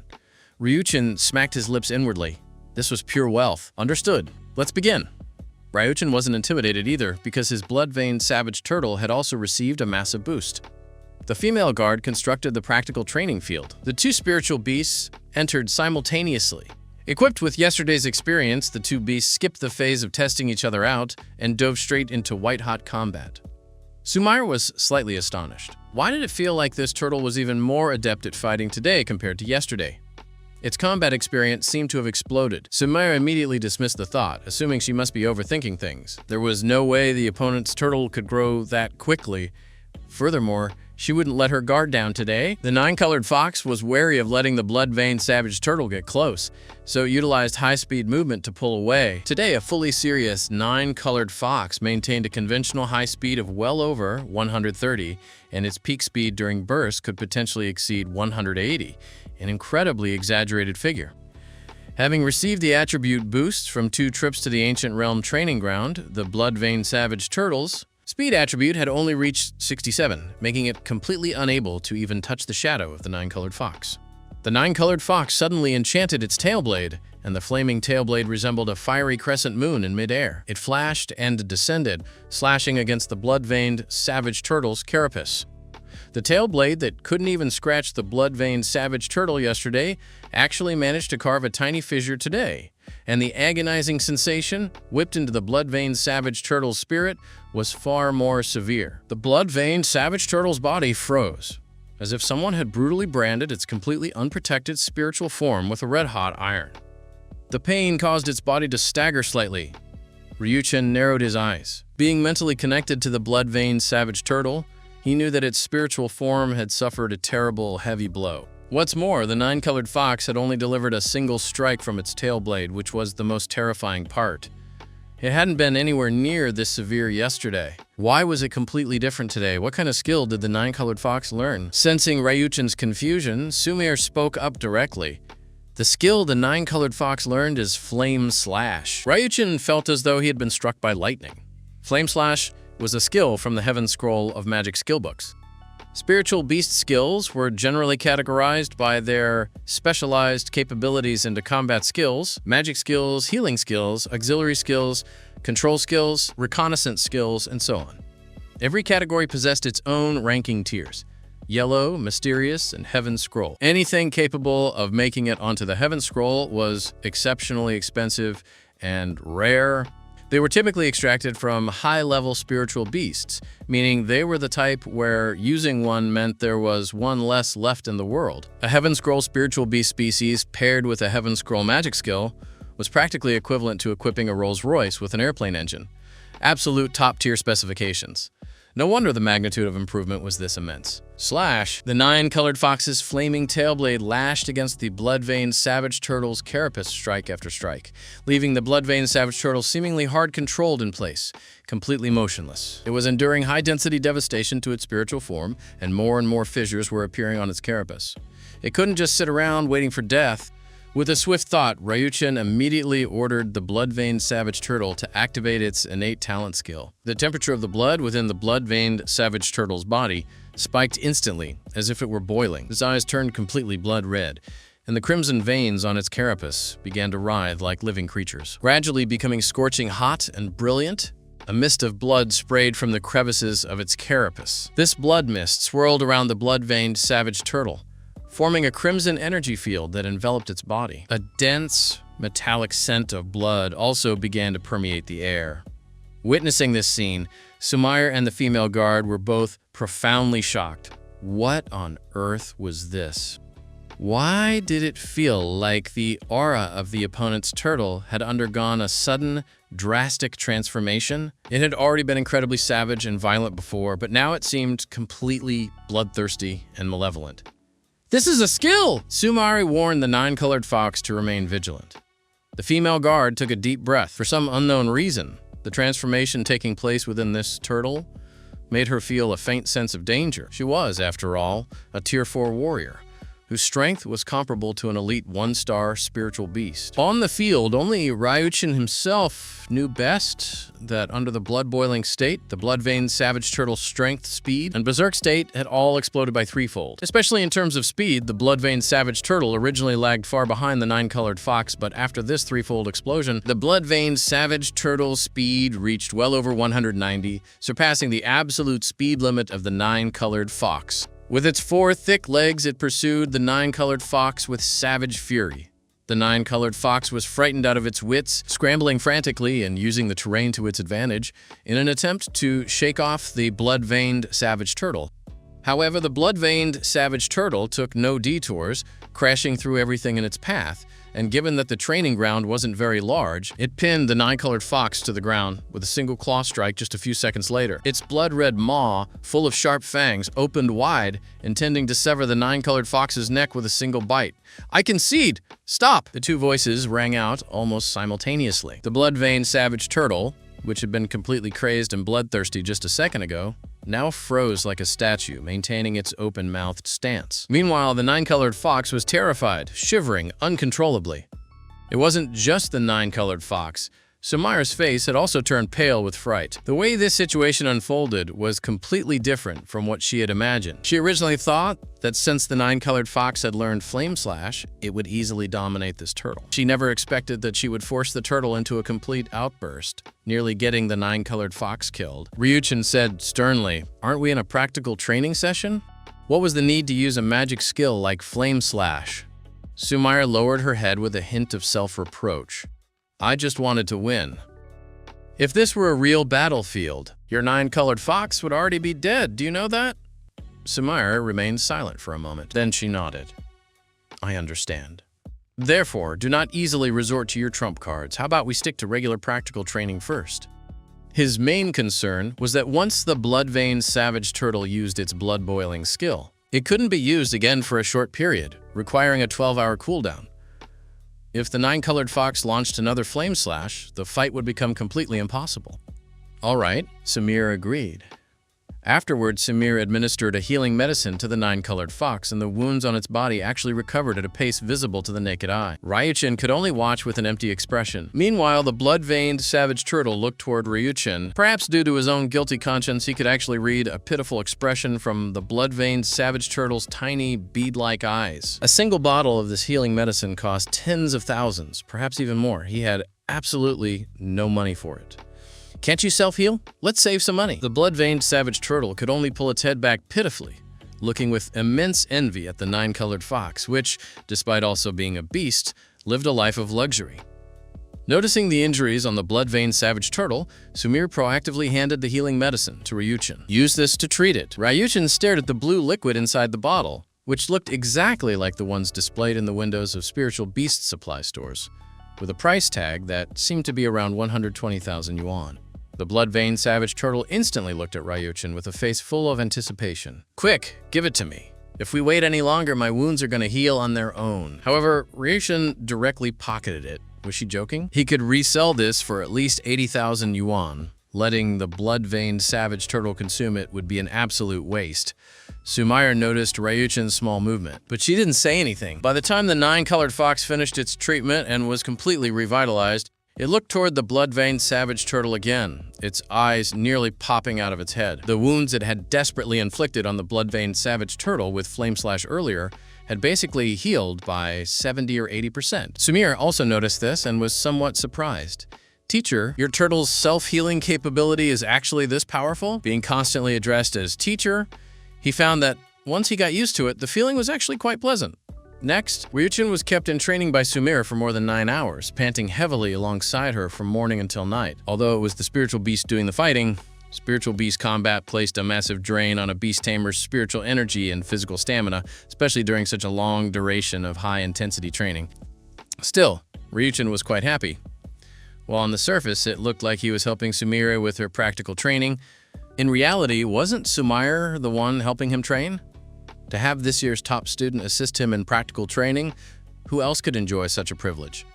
The key point was that she was even paying him. Wasn't this absolutely wonderful?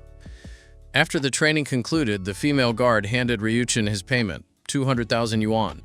The reason was that at the very beginning of today's session, he had defeated the 9-colored fox once, so they gave him an extra 100,000 yuan. Ryuchin's heart leaped with joy. He already had 300,000 yuan in his pocket, meaning his household would at least no longer be financially strained. Sumair and the female guard stood by the entrance, watching Ryuchin disappear into the night. The female guard suddenly said, "Young mistress, do you think he is truly a teacher from the first beast-taming high school?" Sumair looked at the female guard, who explained, "I feel that some of his subconscious movements at times are quite lacking in composure." "He feels like a high school student," Sumair thought about it. Is that so? She hadn't paid attention to that. During the training, her entire focus was on the spiritual beast. The female guard continued to voice her doubts. Furthermore, if he were a teacher from the first beast-taming high school, he should be a veteran beast tamer. Just because he brought out an extraordinary 2-star spiritual beast to train with you, it doesn't mean he himself is merely an extraordinary 2-star beast tamer. If he were a veteran beast tamer, I can understand why your spiritual energy would be exhausted after a day of training with him, young mistress. But why would he be exhausted as well? Sumair was suddenly taken aback, and she immediately looked toward the direction Ryuchin had left. Indeed, if he were a veteran beast tamer, his spiritual energy capacity should be vastly higher than hers. Merely accompanying an extraordinary 2-star beast tamer for a day of training, how could it cause him to feel exhausted? This was indeed impossible to explain. The female guard immediately said, "Young mistress, do you need me to investigate exactly who he is?" Sumair pondered for a bit, then gently shook her head. "There is no need. Who he is isn't important. What matters is that training with him brings massive improvements to both me and the 9-colored fox. Besides, I don't think it's possible for him to be someone of my age. There's no one of my age who is stronger than me. If he were..." Sumair didn't finish her sentence. "Achoo!" Ryuchin sneezed. He immediately looked around with vigilance, wondering if someone was plotting to steal his money. Once Ryuchin arrived home, he saw that the cooldown time for the Ancient Realm training ground had reset, so he immediately purchased an admission ticket. This time, he behaved himself and didn't stubbornly choose the 2-star difficulty. All 3 of his daily opportunities for the Ancient Realm training ground were spent on the 1-star difficulty, to the point where the ferocious tiger beasts in that mountain forest were nearly wiped out by him. Ryuchin then thought of another question. What exactly was the Ancient Realm training ground? It resembled a virtual world like a game, but why didn't the ferocious tiger beasts he killed respawn? Even the battle marks left behind by the blood-veined savage turtle yesterday were still there. Furthermore, next to those marks, there were claw scratches from other ferocious tiger beasts, looking exactly like a real natural world where other members of the species had gone over to check the situation after their kin died, leaving behind those marks. Yet, if it were a real world, he had died during the Phantom Wolf quest, but was still able to return to life in reality. While washing up, Ryuchin pondered for a long time but couldn't figure it out. However, while hunting ferocious tiger beasts today, an item had accidentally dropped, an obedience potion. It granted obedience plus 3% and was only applicable to creatures at extraordinary 2-star and below. Dropping this was a pleasant surprise, but it was useless to him. Every single spiritual beast he contracted with possessed 100% obedience. He had no idea why such an item would drop. Ryuchin suddenly saw everyone in the group chat discussing, "Have you guys heard? The rules for this year's graduation exam are going to change." What are they changing it to? Practical combat. Didn't we have practical combat in previous years as well? The third assessment has always been practical combat. It's not that kind of practical combat, but rather going into a real wilderness forbidden zone to engage in practical combat with wild spiritual beasts. The group chat fell dead silent instantly. For the majority of the students, this piece of news was nothing short of a bolt from the blue. Going into a wilderness forbidden zone for practical combat? What kind of joke was that? For complete rookies like them, wouldn't it be certain death? No wonder the spiritual beast practical training grounds are so incredibly popular this year. It turns out many people received the news in advance. The words spoken by this person in the group chat served as an awakening for everyone. Why the sudden change? I heard a new principal took office at the Higher Academy of Beast Taming. He said that cultivating beast tamers without practical combat as the ultimate goal is a complete waste of resources. Furthermore, there's another piece of heavy news. You guys have heard of exam migration, right? It seems our city of Kashiwa will be allocated a few extra enrollment spots, so some candidates from major cities will take the exam under the identity of students from our Kashiwa city. Someone immediately cried out in shock, "That's unfair! Kashiwa is already lagging behind. How are we supposed to compete with candidates from those major cities?" This student continued mysteriously, "I am only passing this information along to you guys, so don't spread it around. Just keep it to yourselves." His name was Genta Kishimoto. Within the class, he was considered a minor know-it-all because his granduncle worked in the Kashiwa Enforcement Department. The Enforcement Department held a very high status and wielded significant power, which allowed his granduncle to access information that others couldn't. Furthermore, he rarely spread false news. Anything originating from him was true 9 times out of 10. Ryuchin immediately sat up in shock. Taking the graduation exam inside a wilderness forbidden zone was something that had never happened before. The scope of this reform was simply too massive, catching everyone completely off guard. This was the power held by the higher academies. On a mere whim, they could change anything they pleased, forcing countless students and families to run themselves ragged just to avoid falling behind. The situation was truly urgent. The students in the group chat had already begun discussing forming groups to head into a wilderness forbidden zone for training beforehand, lest they end up with 0 experience and die inside the forbidden zone. Ryuchin also hesitated slightly, wondering if it would be better to head out to a practical training ground in advance to adapt. However, in reality, it was already too late for anything. Long before Genta Kishimoto spread the news, others had already stepped in and booked every remaining practical training ground in Kashiwa City. It looks like I can only rely on the Ancient Realm training ground to stack up my experience as much as possible. He had discovered a bug within the Ancient Realm training ground. If he didn't complete the quest, he could train inside indefinitely, provided he didn't die. If he died, he would be kicked out. Training like a madman for thousands of hours inside the Ancient Realm training ground would only equate to a few hours passing in the outside world. He planned to undergo a grueling 1,000 hours of demonic training inside the Ancient Realm training ground before the graduation exam, meaning 1,000 hours inside every single day. He was going to outcompete everyone else to death. Since this graduation exam only happened once, he was going to give it everything he had.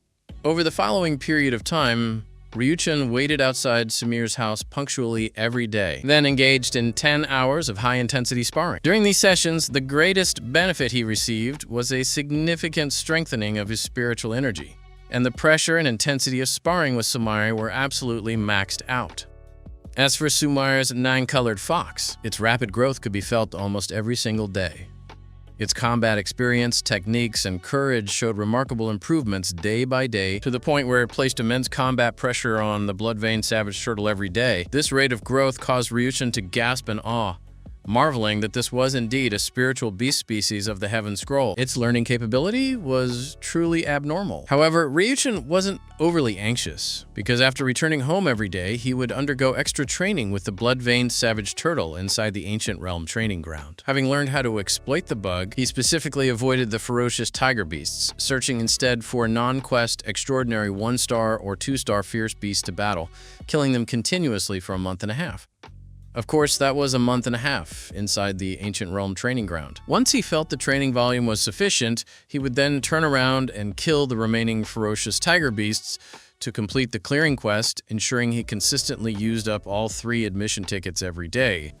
The clearing rewards were vital. Even though the reward was highest only on the first completion, with subsequent rewards cut in half, having 3 opportunities a day meant he was effectively gaining 1.5 times the reward daily. Most importantly, this was happening every single day. To increase the baseline stats of their spiritual beasts, some people would feed them vitality pills or agility pills meant for training warriors. A single vitality pill cost 50,000 yuan and only increased one's strength attribute by about 5 points. Meanwhile, his blood vein savage turtle was gaining 30 points of strength every day. Spending 300,000 yuan daily to buy 6 vitality pills was an expense that even a wealthy second-generation youth might not necessarily be able to sustain. After Ryuchin claimed all the rewards and exited, only a little over 2 hours had passed in the real world, after which he fell into a deep sleep, only to wait outside Sumir's house again early the next morning. Arranging his daily rhythm in such a tightly packed manner, who could possibly outcompete him when he had an extra month and a half of intensive training every single day? However, exploiting the bug wasn't successful every single time. Occasionally, he would randomly encounter an exceptionally terrifying fierce beast,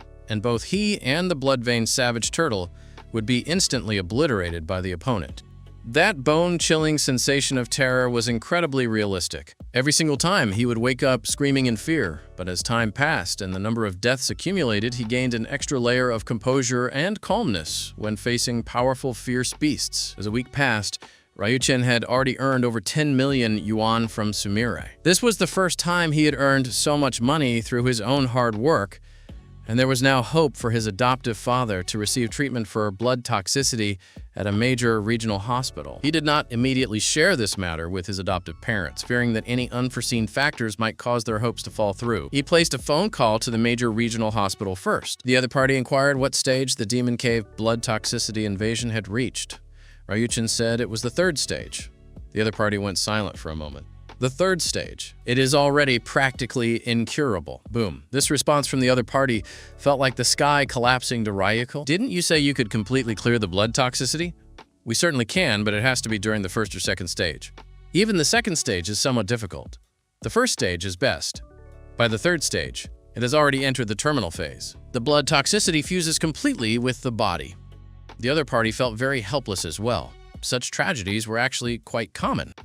The Demon Cave blood toxicity originated from the Demon Caves. Those afflicted were mostly ordinary soldiers who fought in the Demon Caves year-round. Every year, many people died due to the Demon Cave blood toxicity. But I have money! How much money do you want? 10 million? 20 million? Or 30 million?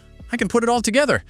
Ryuchin's voice carried a crying tone. God, please stop playing jokes on him. He had finally managed to see a glimmer of hope, finally had something to look forward to, and he did not want to give up. The hospital staff hesitated for a brief moment. Once the blood toxicity invades to the 3rd stage, it can no longer be treated. However, I have heard that within the higher academies of beast taming, there is a certain healing beast that can cleanse the blood toxicity, but if you want that person to take action, it is incredibly difficult. If you are not a student of the higher academies of beast taming, you might not even be able to meet them. Ryuchin froze for a moment. Then he immediately wiped away his tears.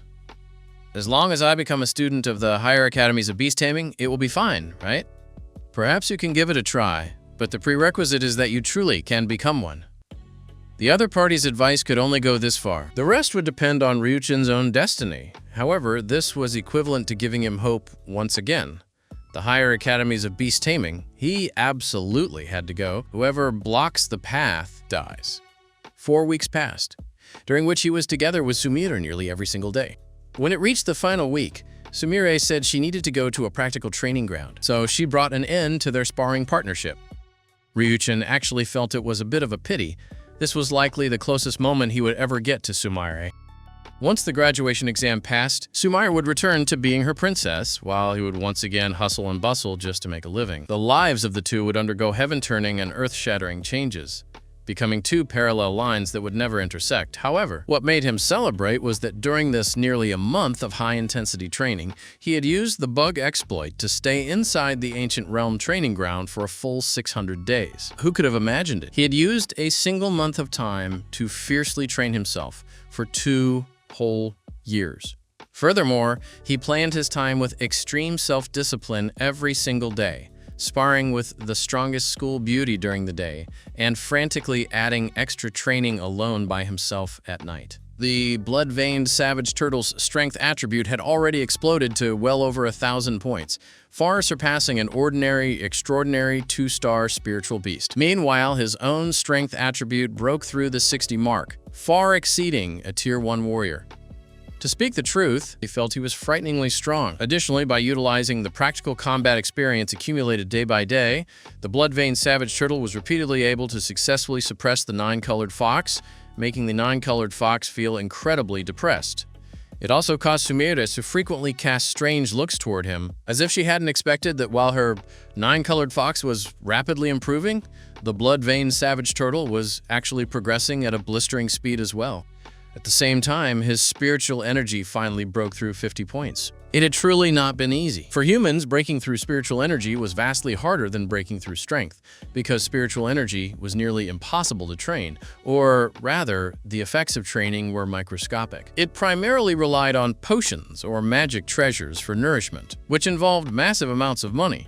For an ordinary novice beast tamer to break through 50 points within 3 years was already considered extremely fast, yet he had only used a single month, relying entirely on grinding the ancient realm training ground every day. Once spiritual energy surpassed 50, one could unlock another beast taming slot to contract a second spiritual beast.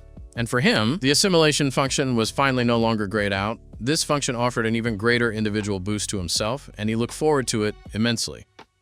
Ryujin planned to buy another spiritual beast before the grand exam. In any case, he had just managed to save up a single bottle of atavism potion applicable for promoting an extraordinary 1-star to an extraordinary 2-star. Having one extra spiritual beast meant having one extra layer of security. He went to the Kashiwa Spiritual Beast Center to search. The varieties were quite numerous, and the beautiful sales lady was also extremely enthusiastic, wearing a low-cut cheongsam and bending her body as much as possible to fully display her figure right in front of him. A sliver of craftiness flashed across the sales lady's eyes. These red-blooded young lads were the most susceptible to this kind of treatment. "What kind of beast-taming talent do you have? Big sister can help introduce some to you." Anything is fine," Ryujin replied casually. However, this single sentence caused the sales lady's delicate body to tremble. "Anything is fine? Could it be that yours is an all-attribute beast-taming talent?" In an instant, the entire shop fell silent, and everyone looked at Ryujin with burning eyes. An all-attribute beast-taming talent. That was a heaven-chosen beast-tamer. They didn't need to be restricted by attributes and could freely choose spiritual beasts of different attributes according to their own strategies. A genius who was 1 in 1,000, or those who awakened 2 beast-taming talents, were already 1 in 100. Ryujin immediately realized he had misspeaken, and looking up he saw everyone staring at him, which was somewhat awkward. "Are there any cheaper spiritual beasts?" "The one you are looking at is already the cheapest one. Its controllability is only 72%, which is relatively dangerous. Big sister doesn't recommend that you buy it, Tilda." Ryujin was in a tight spot. "Is there anything even cheaper?" "Even cheaper?" The sales lady sized Ryujin up and down, instantly losing much of her interest, and her tone became a bit stiff. "Don't blame Big Sister for not warning you. A 72% controllability is the safety threshold. If you want something cheaper, those are basically discarded products that will turn on their masters." "All right, then I'll look elsewhere." Ryujin ran out of the shop dejectedly. The sales lady curled her lips. "And here I thought he was a big spender, but turns out he's just a penniless guy. Saying any attribute is fine, more like he can't afford a single thing." Ryujin didn't argue with her. He truly didn't care about this small amount of money now. It was just that he was surprised to discover that the standard qualified spiritual beasts sold in the shop with relatively high controllability were, in the view of his system, all unqualified. They were all garbage, all useless wastes. Their blood purity was lower than 1%, which meant they lacked the qualification to be modified via atavism. So it could now be confirmed that the blood purity required by the system was the blood purity of primeval fierce beasts. Didn't this mean that from now on he could only buy cheap, discarded spiritual beasts? Ryujin pulled out those promotional text messages again to see if there were any that hadn't been seized and shut down. After contacting several, he finally got in touch with one.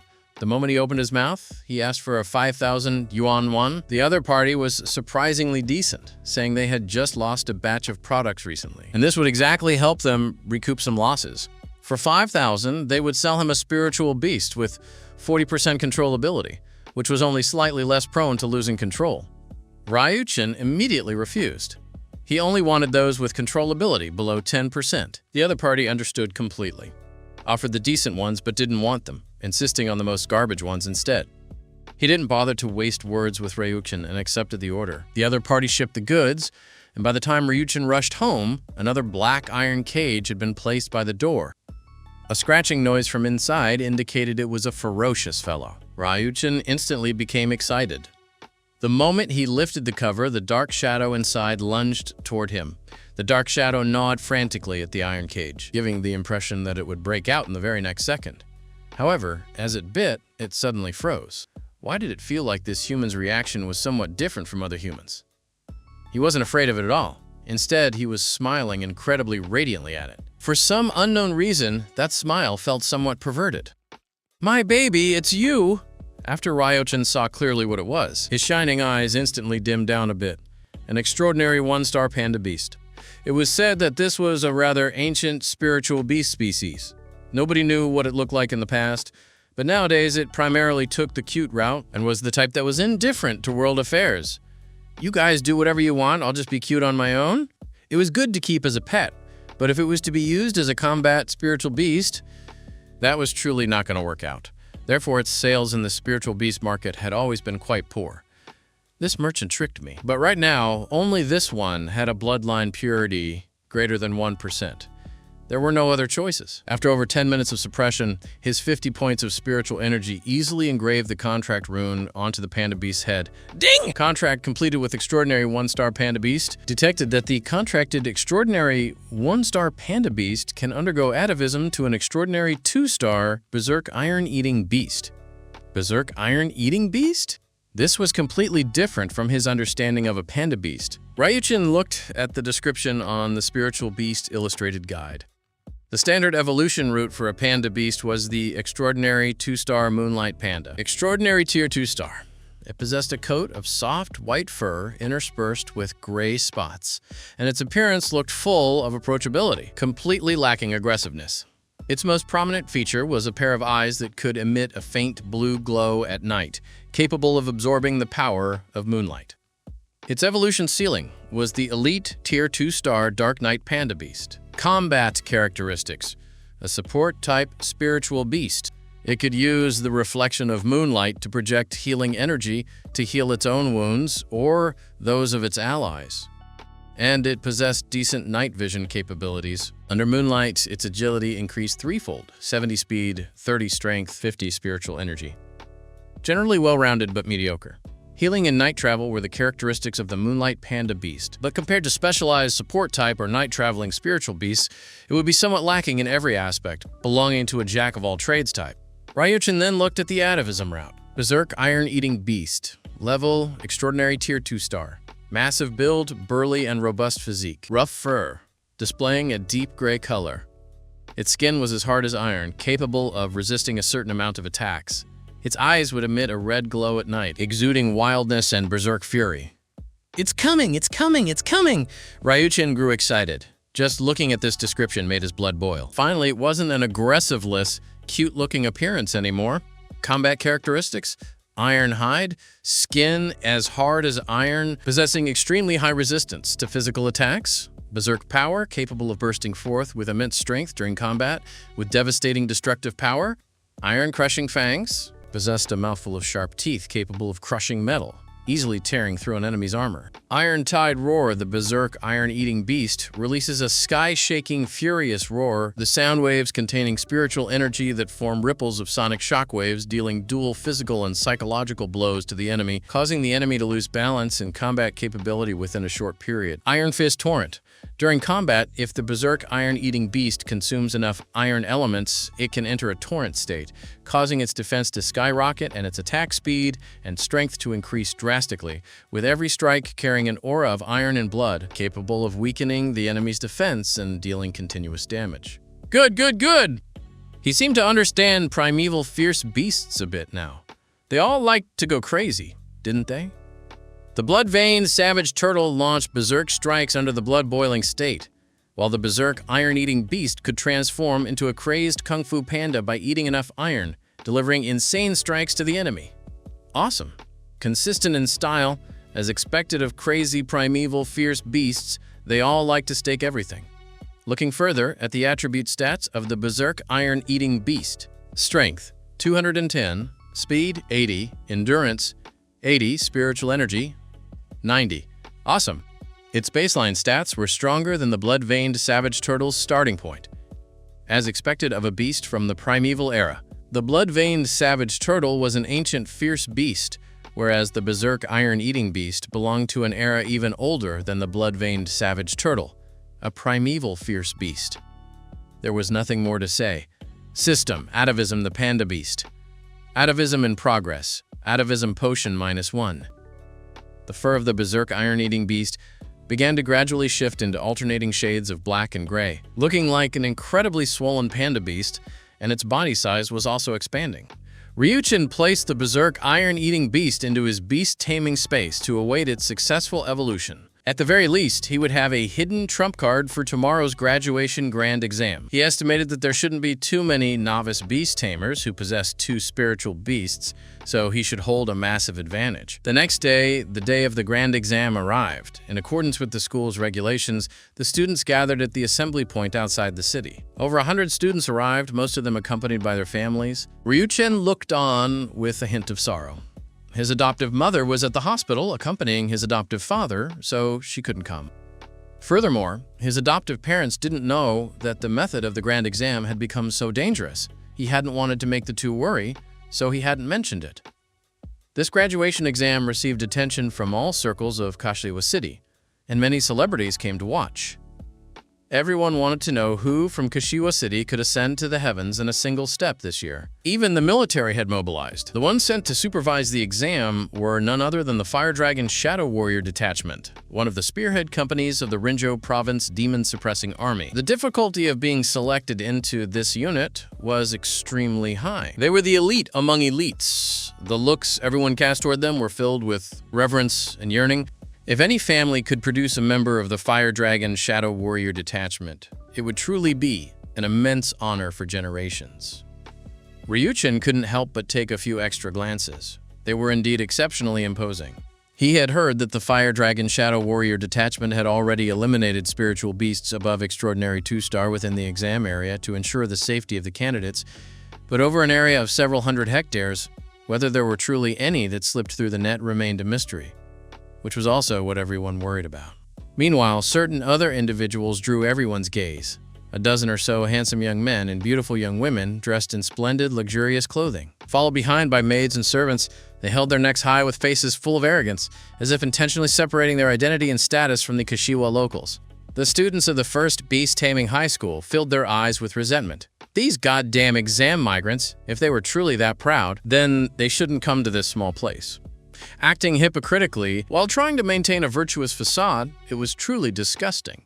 The principal of the first beast-taming high school stood before the stage to give a speech. Hello, students. The path you are about to step onto is an apocalyptic path filled with challenges and dangers. But it is also the mandatory path leading toward glory and power. In this practical grand exam, what you will face is not only external enemies, but more importantly, the fears and doubts within your own hearts. But please believe that the knowledge and skills you have learned, along with the passion and courage in your hearts, will guide you through the darkness, welcoming the dawn. After the principal stepped down, a soldier in full military uniform walked onto the stage. He wasn't as full of positive energy as the principal.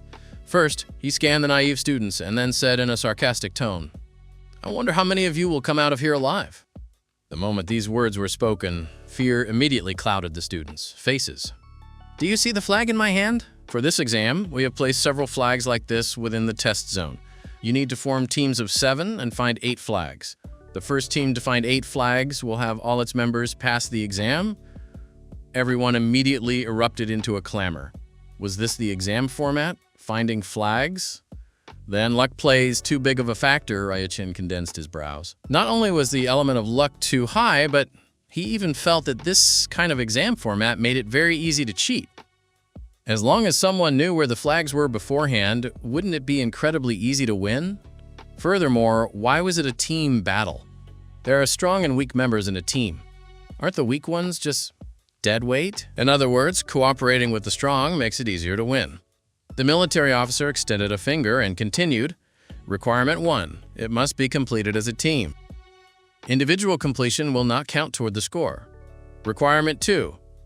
No more than half of the beast tamers or spiritual beasts in the team can be sacrificed. Otherwise, the mission is considered a failure and the entire team loses its qualification.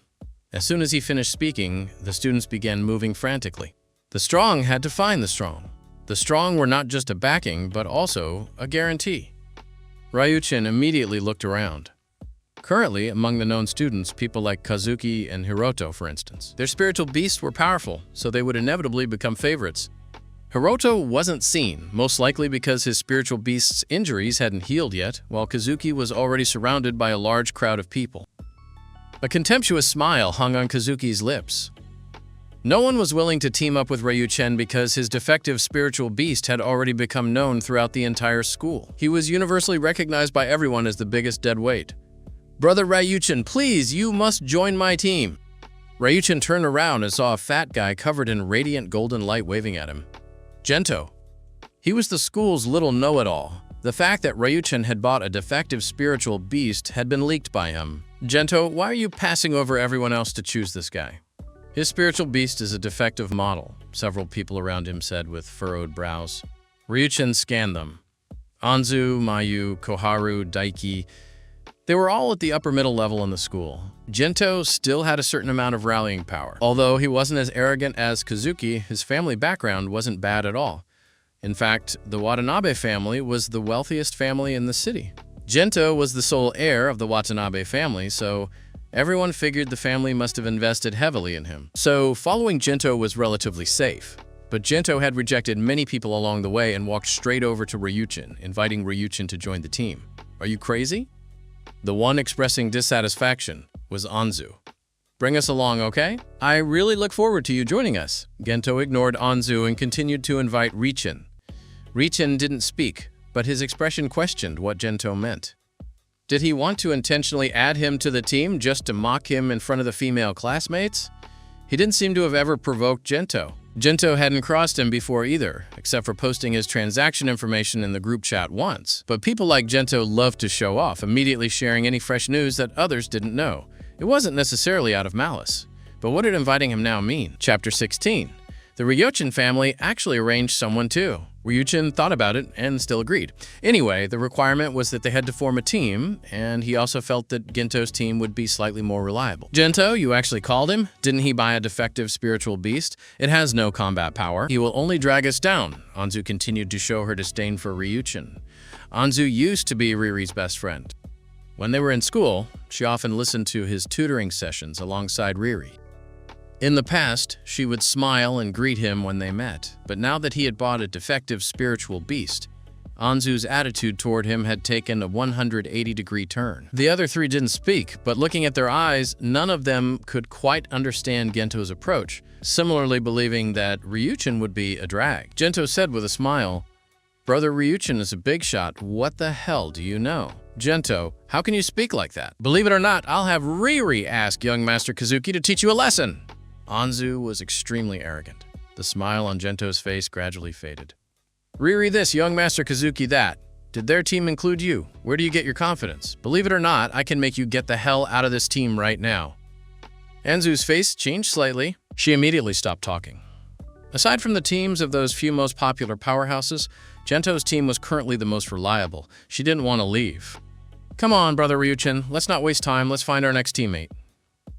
Gento, as if afraid Ryuchen would run away, grabbed Ryuchen's arm. Who are we looking for next? Hehe, you'll know in a bit. Gento kept it a secret, leading Ryuchen and the others through the crowd until they reached the most densely packed area. Across the wall of people, Ryuchen saw who everyone was surrounding. A girl wearing a martial arts uniform, with her hair in a high ponytail, holding a straight sword in her hand.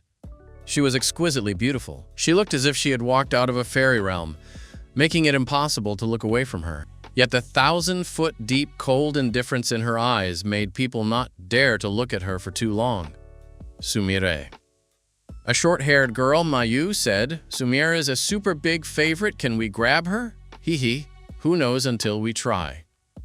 Right now, Sumire was accepting an invitation from another team. It was precisely Kazuki. Kazuki said gentlemanly, "Student Sumire, looking at it now, only our team is your optimal choice. After all, our goal is to pass the exam, isn't it?" Kazuki was extremely confident. After all, his team gathered 3 of the school's top 10, and if Sumire were added, then that would be 5. Without a doubt, it was absolutely the strongest team besides the teams of exam immigrants. Sumire's eyes were indifferent, and no one knew what she was thinking. Gento immediately said, "Student Sumire, how have you considered it?" Everyone immediately looked at Gento, and Kazuki looked over too. Seeing that Ryuchin was also in Gento's team, his brow immediately furrowed even deeper, and then smoothed out again. "Hee hee, Fatty Gento, you just threw together a ragtag team and want to invite Student Sumire? What do you take Student Sumire for?" Riri, next to Kazuki, also glared fiercely at Ryuchin. "Ryuchin, I didn't expect you to have the guts to participate in the exam even after buying a defective spiritual beast. If I were you, I'd be too ashamed to come. Do you really think being a beast tamer is a game poor people can afford to play?" Ryuchin smiled. "Riri, remember what I told you? I look forward to fighting you in the exam. You'd better pray you don't run into me." Being publicly threatened by a loser made Riri explode with anger. "Ryuchin, you are looking for death. What does your extraordinary 1-star green pattern spiritual turtle have to fight against my extraordinary 2-star good walking bird?" Kazuki was still able to keep his composure a bit. He signaled Riri to stop, and then said calmly to Ryuchin, "Ryuchin, it can only be said that you are too unlucky. It's perfectly normal for a bunch of people to die in the Wasteland Forbidden Zone practical exam." Kazuki's gaze suddenly became vicious. "I can say right now, you are bound to die. Have your dirt-poor adoptive parents prepared to bury their child?" Everyone looked at Ryuchin with great sympathy. Having offended Riri and Kazuki, and having to go into the dangerous and unpredictable Forbidden Zone wasteland, even a deity couldn't save Ryuchin. When the time came, Ryuchin's name would inevitably be seen on the casualty list. Ryuchin's eyes were also incredibly icy. "You make a good point. It is indeed normal for some people to die in the exam." Kazuki frowned slightly. What was going on? How did he suddenly feel a piercing chill? Sumire glanced at Ryuchin, her brows narrowing slightly. Ryuchin hurriedly avoided her gaze, feeling a bit guilty. Then Sumire asked Gento, "Do you really know who he is?" "Of course, my third uncle is the president of the regional guild." The two seemed to be communicating. Ryuchin was puzzled. What were they talking about? They seemed so familiar. When they were at school, Sumire and Gento didn't seem to talk much, right? It felt like they knew a secret he didn't know. Ryuchin felt strangely envious and jealous, even feeling a complicated sense of betrayal, as if Sumire, whom he had spent day and night with over the past month, had done something behind his back. In short, his mood was very complex. He had seen the side of Sumire drenched in sweat, so theoretically, he was closer to her than anyone else, right? Kazuki also frowned. "Gento, what are you doing?" "Right now, forming a strong team to pass the exam is what's most important." Before Kazuki could finish, Sumire calmly agreed to Gento and joined Gento's squad. Kazuki was completely dumbfounded. What on earth did Gento promise Sumire to make her choose to join a third-rate team, completely uncaring about the exam results? And in Gento's team, except for Gento, everyone else was stunned. Princess Sumire! Ryuchin was also dumbfounded. Sumire was going to team up with them. After forming the teams, the students passed through the military's temporary entrance in turn. While passing through the entrance, Ryuchin noticed gazes coming from 2 directions. One direction was from Kazuki and Riri's side. They made a throat-slitting gesture at him, and the other people in the team also looked at Ryuchin with schadenfreude. Ryuchin directly cursed back wordlessly, which nearly infuriated Kazuki and Riri to death. "Ryuchin, you just wait. You are dead meat." After they entered the Wasteland Forbidden Zone, they were taken to different areas. Every team had to start and set out from a different area. Meanwhile, the gaze from the other side came from one of the exam immigrant teams. The look they gave him was also very unfriendly, even showing clear hostility. Strange, he hadn't offended any outsiders. He discovered that among the crowd watching outside, there were a few people who seemed to be the people from the Ryuchin family he had seen in the hospital before. The people from the Ryuchin family were frequently exchanging glances with that exam immigrant team. He still remembered in the hospital his stepmother said to make him give up the beast tamer profession and not to dream about returning to the Ryuchin family. Ryukin's face immediately darkened, understanding. These few people were probably arranged by the Ryuchin family to stop him from passing the exam, and even to eliminate him during the exam. What an insidiously wicked family. They didn't realize at all that the so-called family property, resources, and power they treasured like gold. In his eyes, they weren't even as important as letting his adoptive father be healthy. He originally just wanted to live his own family's life down to earth, but since someone wanted to break his family's peace, then let's give it a shot. Chapter 17. The Local Tyrant Pig. It has come. Entering the Wasteland Forbidden Zone, the closest forbidden zone to the city. It couldn't really be considered a true forbidden zone, just a branch ridge of the Xelian Demon Mountain, stretching for hundreds of kilometers. There were many spiritual beasts on the mountain, and the demon-suppressing army was stationed there year-round. This area belonged to the outermost of the outer perimeter, tens of thousands of miles away from the true Forbidden Zone area. Each student wore a wristband issued by the military on their hand. It could monitor the students, location, and vital signs at any time. When a student voluntarily gave up and called for help, they could also find them based on the location of the wristband. Let's go, everyone. Everyone followed Gento into the Forbidden Zone. The Forbidden Zone was incredibly quiet, completely different from the imagined demon den or place of despair. The green grass was lush and beautiful, the breeze was pleasant. It was simply a paradise on Earth. The Forbidden Zone is just like this. The more beautiful it is, the more dangerous and unpredictable it becomes. Just as Ryuchen's voice fell, a fierce tiger suddenly lunged out of the nearby woods. The three girls immediately screamed. Although Daiki could barely maintain his composure, his face was quite pale, and his legs couldn't help but tremble. A wild, extraordinary two-star glazed tiger. Its combat power was considerably strong. Big shot, save me! Gento immediately hid behind Ryuchin. Only two people could maintain their composure. Moreover, they stared seriously at the glazed tiger, very calm, without any panic. Especially the Ryuchin, he was incredibly calm. How did he still look like a student? He looked more like a soldier who had already participated in battles. Similarly, Sumire also stared at Ryuchin with some surprise. The reason she herself didn't panic was because her nine-colored fox could easily slay a glazed tiger. So where did Ryuchin's confidence to be so calm come from? At this moment, Ryuchin was extremely calm. He was so calm that he himself found it a bit unbelievable. There wasn't a single bit of fear, and his mood was as steady as a dead person's ECG without a single ripple or wave. He had seen this glazed tiger in the Spiritual Beast Illustrated Handbook. It was considered a fierce beast-type spiritual beast. However, for some reason, compared to the ancient fierce tiger beast in the Ancient Realm Training Ground, he felt this glazed tiger was a bit of a joke. In fact, having looked at the sharp teeth, sharp mouth, and ferocious face of the fierce tiger beast so much, he felt this glazed tiger looked a bit silly and cute, like a good little tiger, with a round body and a tigerish head. He really wanted to touch its fluffy fur. Ryuchin instantly snapped out of it. Shoot, is this a side effect of the Ancient Realm Training Ground? Looking at wild, fierce beasts in the real world, he didn't feel anything anymore. However, he was a bit conflicted right now. The violent iron-eating beast hadn't finished evolving yet, so should he summon the blood-patterned stinger turtle? But wouldn't summoning it expose him? If Sumire found out that the teacher she had been calling for several days was actually her classmate who had taken advantage of her, wouldn't she kill him? But since he was already here, he couldn't just keep the blood-patterned savage turtle from appearing forever, right? What to do? Aren't you gonna strike yet? We're here for practical combat training, Gento whispered while hiding in the back. Ryuchin turned around and took a deep look at Gento. This guy, could he really know something? The glazed tiger suddenly roared fiercely. It lunged straight toward Ryuchin. The three girls screamed even harder, and Gento was almost crying, tugging hard at Ryuchin's clothes. Big shot! Make your move! To strike or not to strike? While Ryuchin was hesitating, everyone else thought Ryuchin was frozen in fear. Meanwhile, Daiki, who was near him, hesitated for a moment. And then the main team moved away from Ryuchin, having no intention of saving Ryuchin at all. On the other side, Anzu even said outright, "I knew a loser like Ryuchin would drag our team down, Everyone, don't save him, just let him die.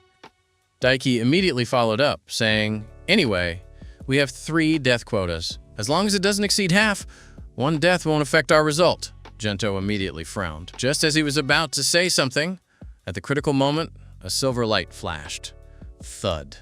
The glazed tiger hit the ground, its head separated from its body. The bowl-sized scar on its neck looked shocking to behold. It also served as a sudden awakening that this was the real wasteland forbidden zone. Beneath the beautiful scenery hid blood and slaughter. Everyone immediately looked at Sumire and the 9-colored fox beside her, their eyes filled with shock. The strike was so decisive, not looking like a novice beast tamer at all. Ryuchen nodded secretly. After his training during this period, Sumire's strikes had indeed become very decisive. His efforts played a part in this.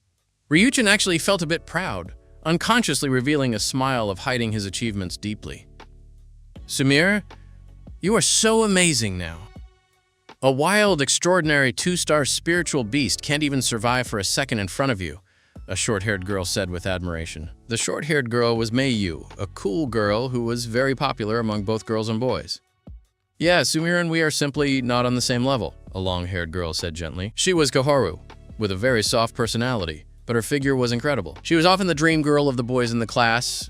Daiki was a strongly built, somewhat dark-skinned boy. At this moment, he quietly summoned his spiritual beast. It was an ape over 2 meters tall with short and stiff fur, presenting a rock-like gray color. Under its skin were textures resembling rock, looking as if it were wearing natural armor. Its limbs were thick and its muscle lines were distinct, revealing its powerful strength. Rock-armored ape guard. Anzu was surprised, and others recognized it too.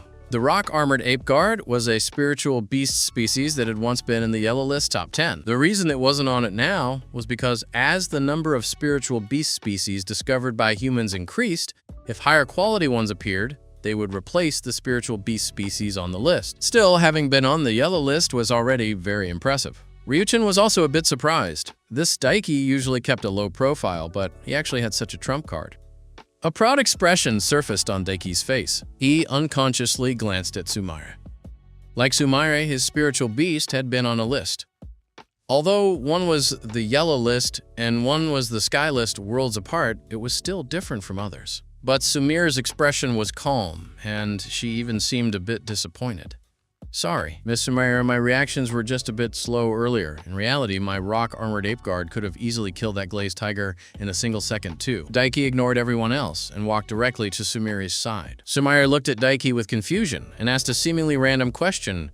How many spiritual beasts do you have? Daiki was also surprised. My mental power hasn't reached 50 yet. I cannot unlock a second beast-taming slot, so for now I only have 1 spiritual beast. Sumire nodded and then paid no further attention to Daiki. Daiki felt somewhat embarrassed. Gento suggested, let's all summon our spiritual beasts. After all, by the time danger is right in front of us, summoning them will be too late. No one objected, and they summoned their spiritual beasts one by one. Anzu's spiritual beast was an astral spirit butterfly, Mayu's was a swift shadow leopard, and Koharu's was a green spirit tree demon. All of them were extraordinary 2-star. It seemed everyone had been hiding their true capabilities. In the group chat, they used to complain constantly about how the extraordinary 1-star should stick together, saying that worst-case scenario, they would just become comrades in the demon-suppressing army. In reality, they had all secretly evolved their beasts to extraordinary 2-star long ago. They were quite competitive. Gento's spiritual beast was a round, chubby pig. Chapter 18. Aren't glazed tigers supposed to be very weak? It formed a stark contrast with everyone else's spiritual beasts, and it was even wearing glittering golden clothes. It looked like a local tyrant pig, but everyone covered their mouths in surprise. Lonnie. Don't look at it as seemingly silly and cute. It was actually a spiritual beast species ranked #1 on the Yellow List. This type of pig-like spiritual beast was called a lazy pig. It could release a special type of mental energy to affect the enemy's mind. It made them slow in action, lacking in fighting spirit, and even generated emotions of laziness. In truth, it was a very abnormal skill, a spiritual beast that countless beast tamers dreamed of having. Daiki instantly felt that his rock-armored ape guard wasn't enough to look at anymore. Hey, my old man spent a lot of money to get this for me. Gento didn't say how much money it cost, but it certainly couldn't have been cheap, truly worthy of being the #1 wealthiest family in the city. Don't look at me like that, guys. Compared to Ryuchin and Sumire, I am far behind. Gento immediately shifted the target away from himself. Anzu furrowed her brows.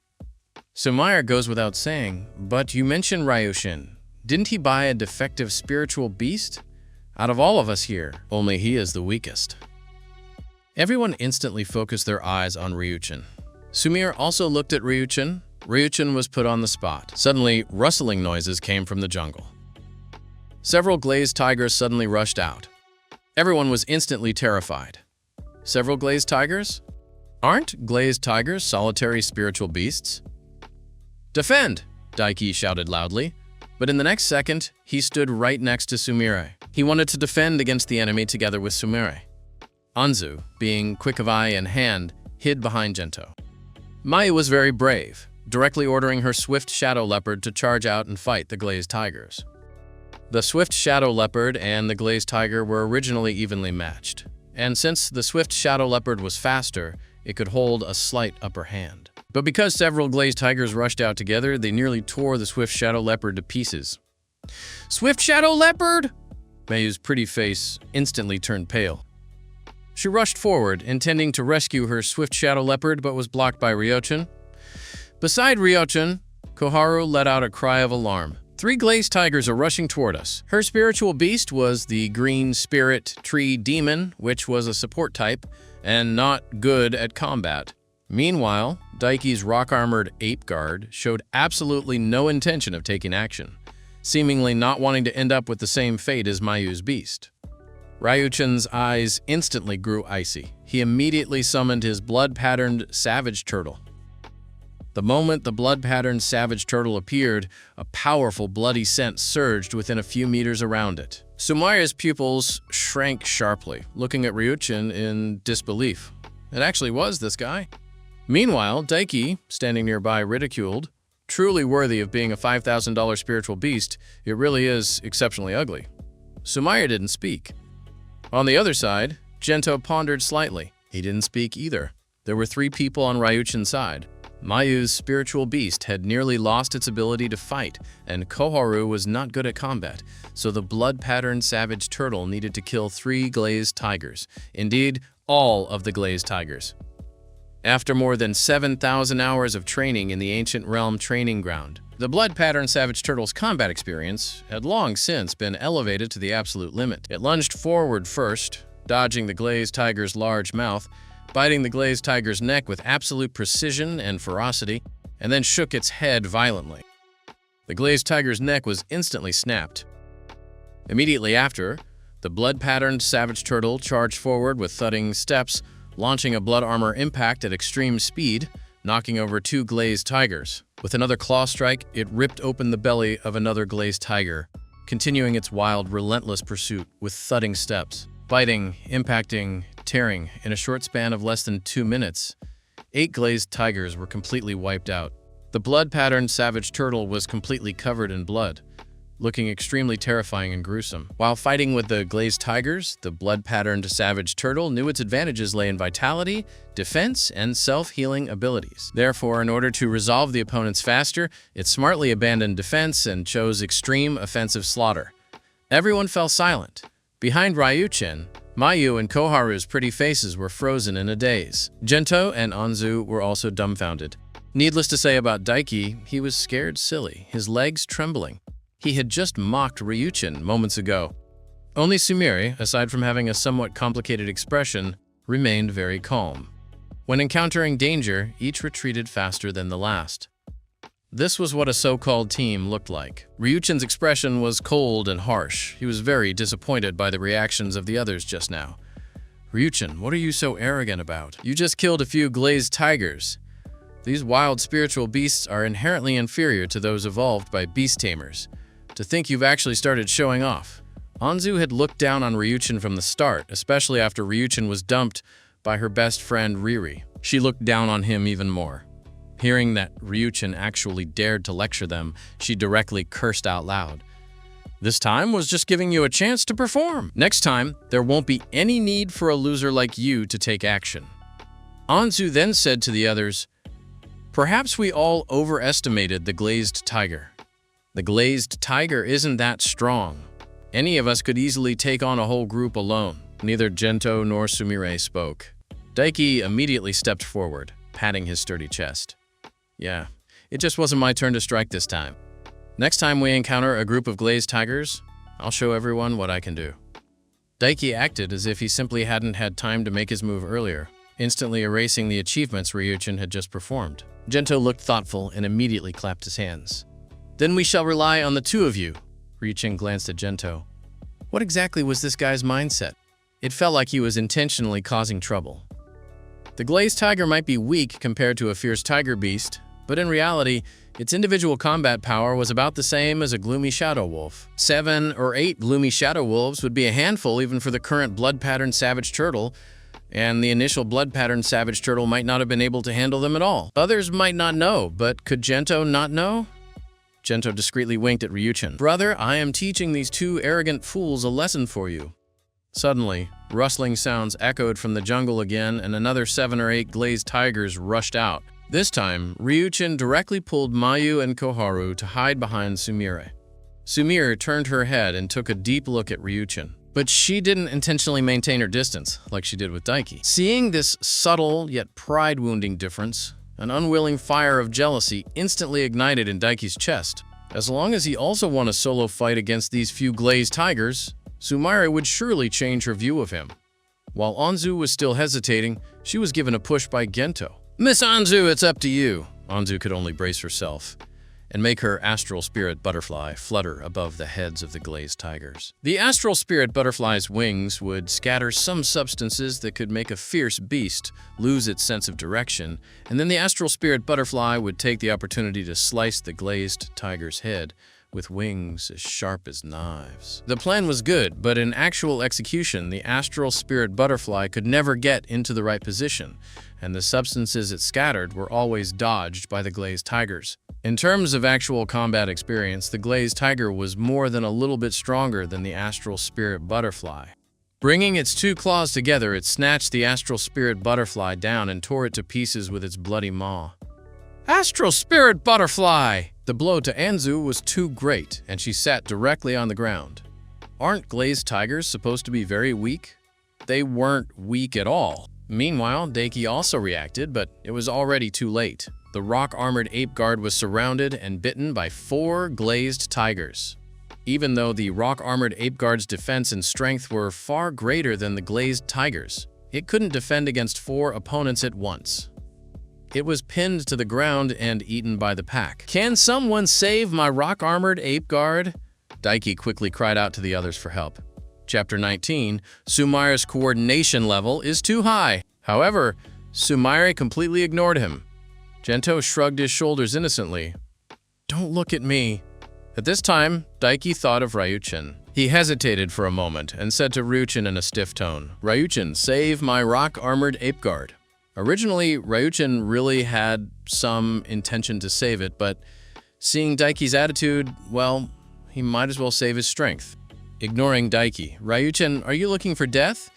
Young Master Kazuki and I are brothers. Believe it or not, I can have young Master Kazuki finish you off. Daiki was still threatening Ryuchin. Ryuchin laughed softly. I know. You are Kazuki's lackey.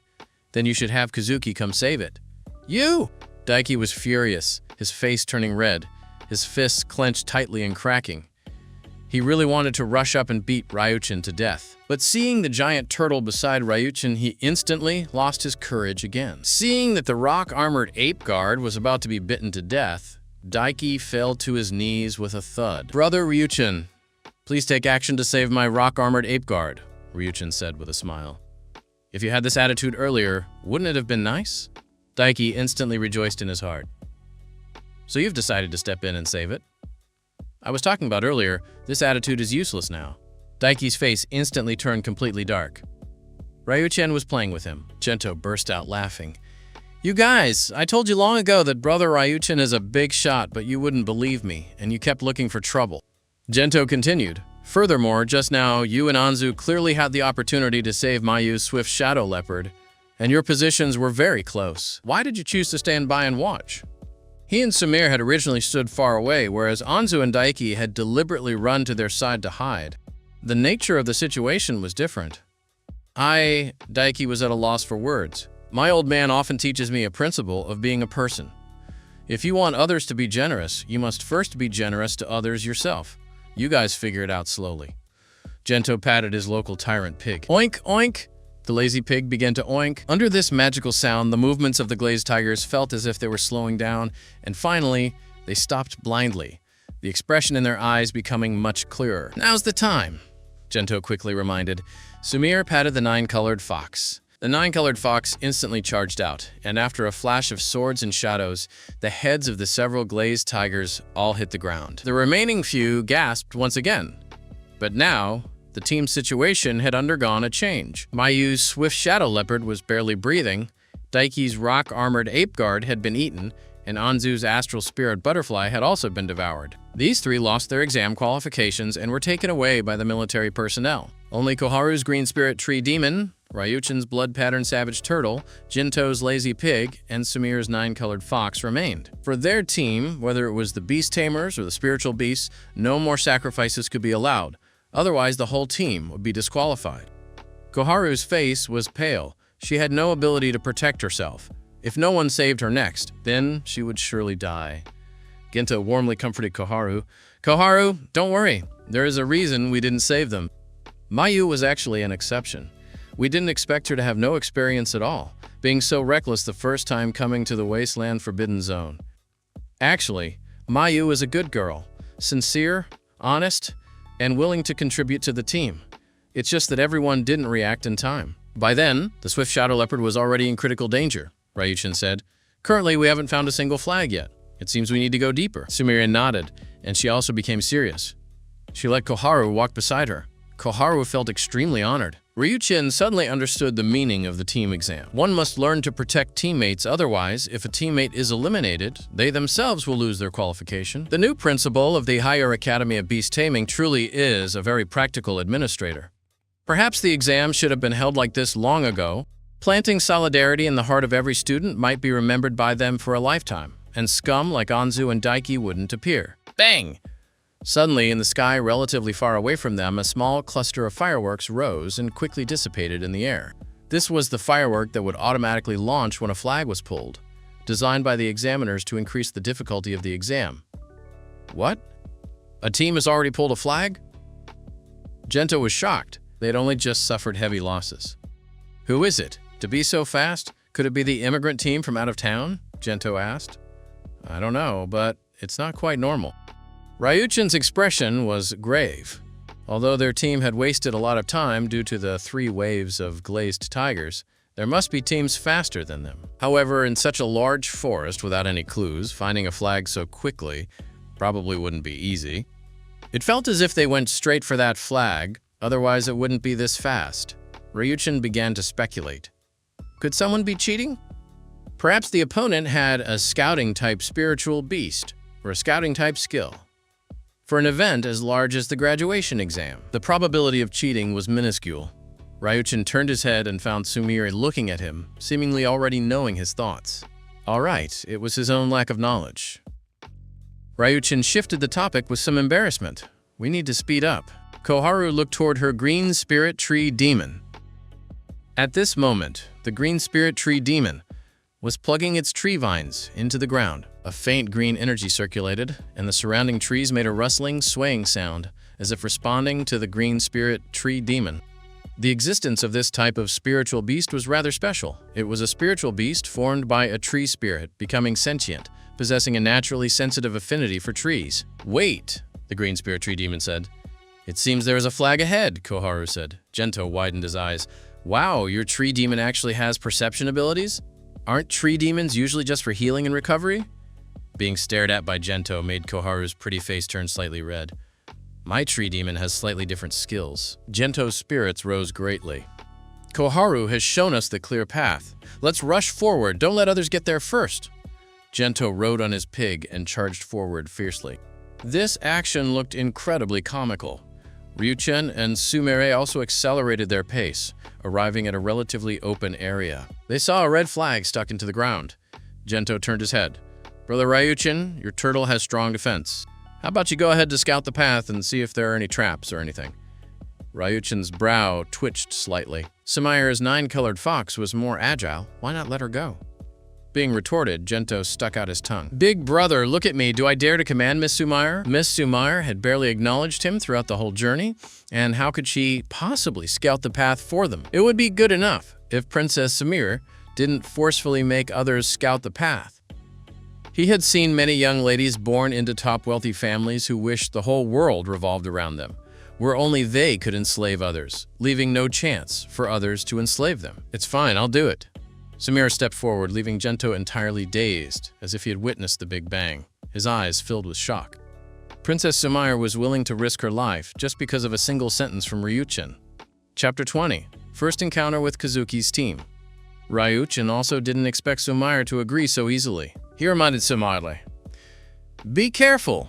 The position where this flag is placed is a bit unusual. To have it displayed here so openly, I suspect there are mechanisms." Sumaira nodded, and then ordered the 9-colored fox to use ultra-high speed to capture the flag. Just as the 9-colored fox stepped into the front area, the ground suddenly began to collapse on a massive scale, like a huge trap lid. The 9-colored fox darted back and forth among the collapsing debris, finally returning to the ground, its face filled with alarm, feeling a sensation of escaping from the gates of hell. Then, a massive sinkhole appeared in front of the 4 of them.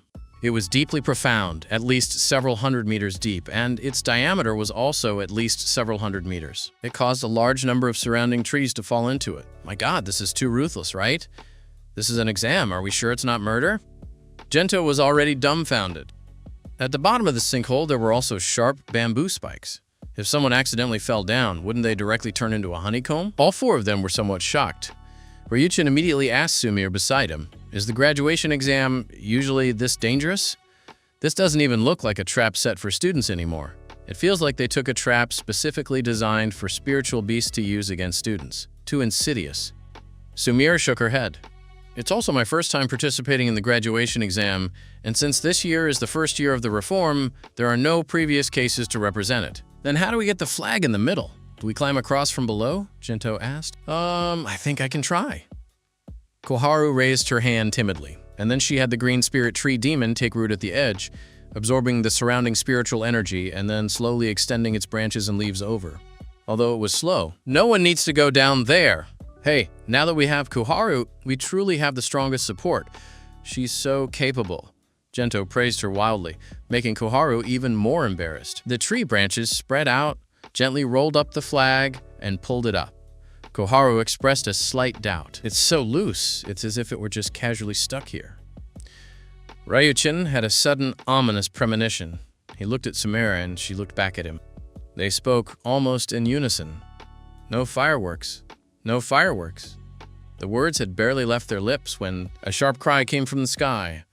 A giant eagle descended from above, snatched the flag from the tree demon's branch, and flew to a nearby tree. There were several people standing on that tree. Ryuchin frowned slightly. This team belonged to Kazuki. It was indeed the team of Kazuki and Riri. Kazuki looked at Ryuchin with a mocking smile, full of disdain. Beside him, leaning on Kazuki, Riri said with overjoyed malice, "Ryuchin, what did I tell you? You should have prayed not to meet us. Since you did, I'll strip your tendons and peel your bones. You walked right into the trap. How wonderful." Ryuchin paused, somewhat surprised. "This trap? You said it? How was this possible?" The scale of this trap was enormous. 30 or 50 hunter teams would probably need half a day just to dig it. They were only a few people. Sumaira also frowned slightly. She had originally felt that the possibility of cheating during the exam was low, but now it seemed Ryuchin was right.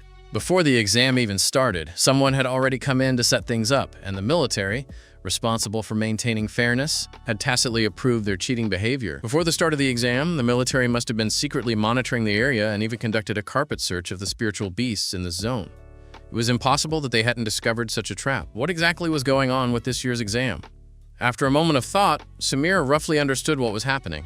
This trap wasn't set for us. It was set for the immigrant students. We just happened to run into it, Sumaira told Ryuchin.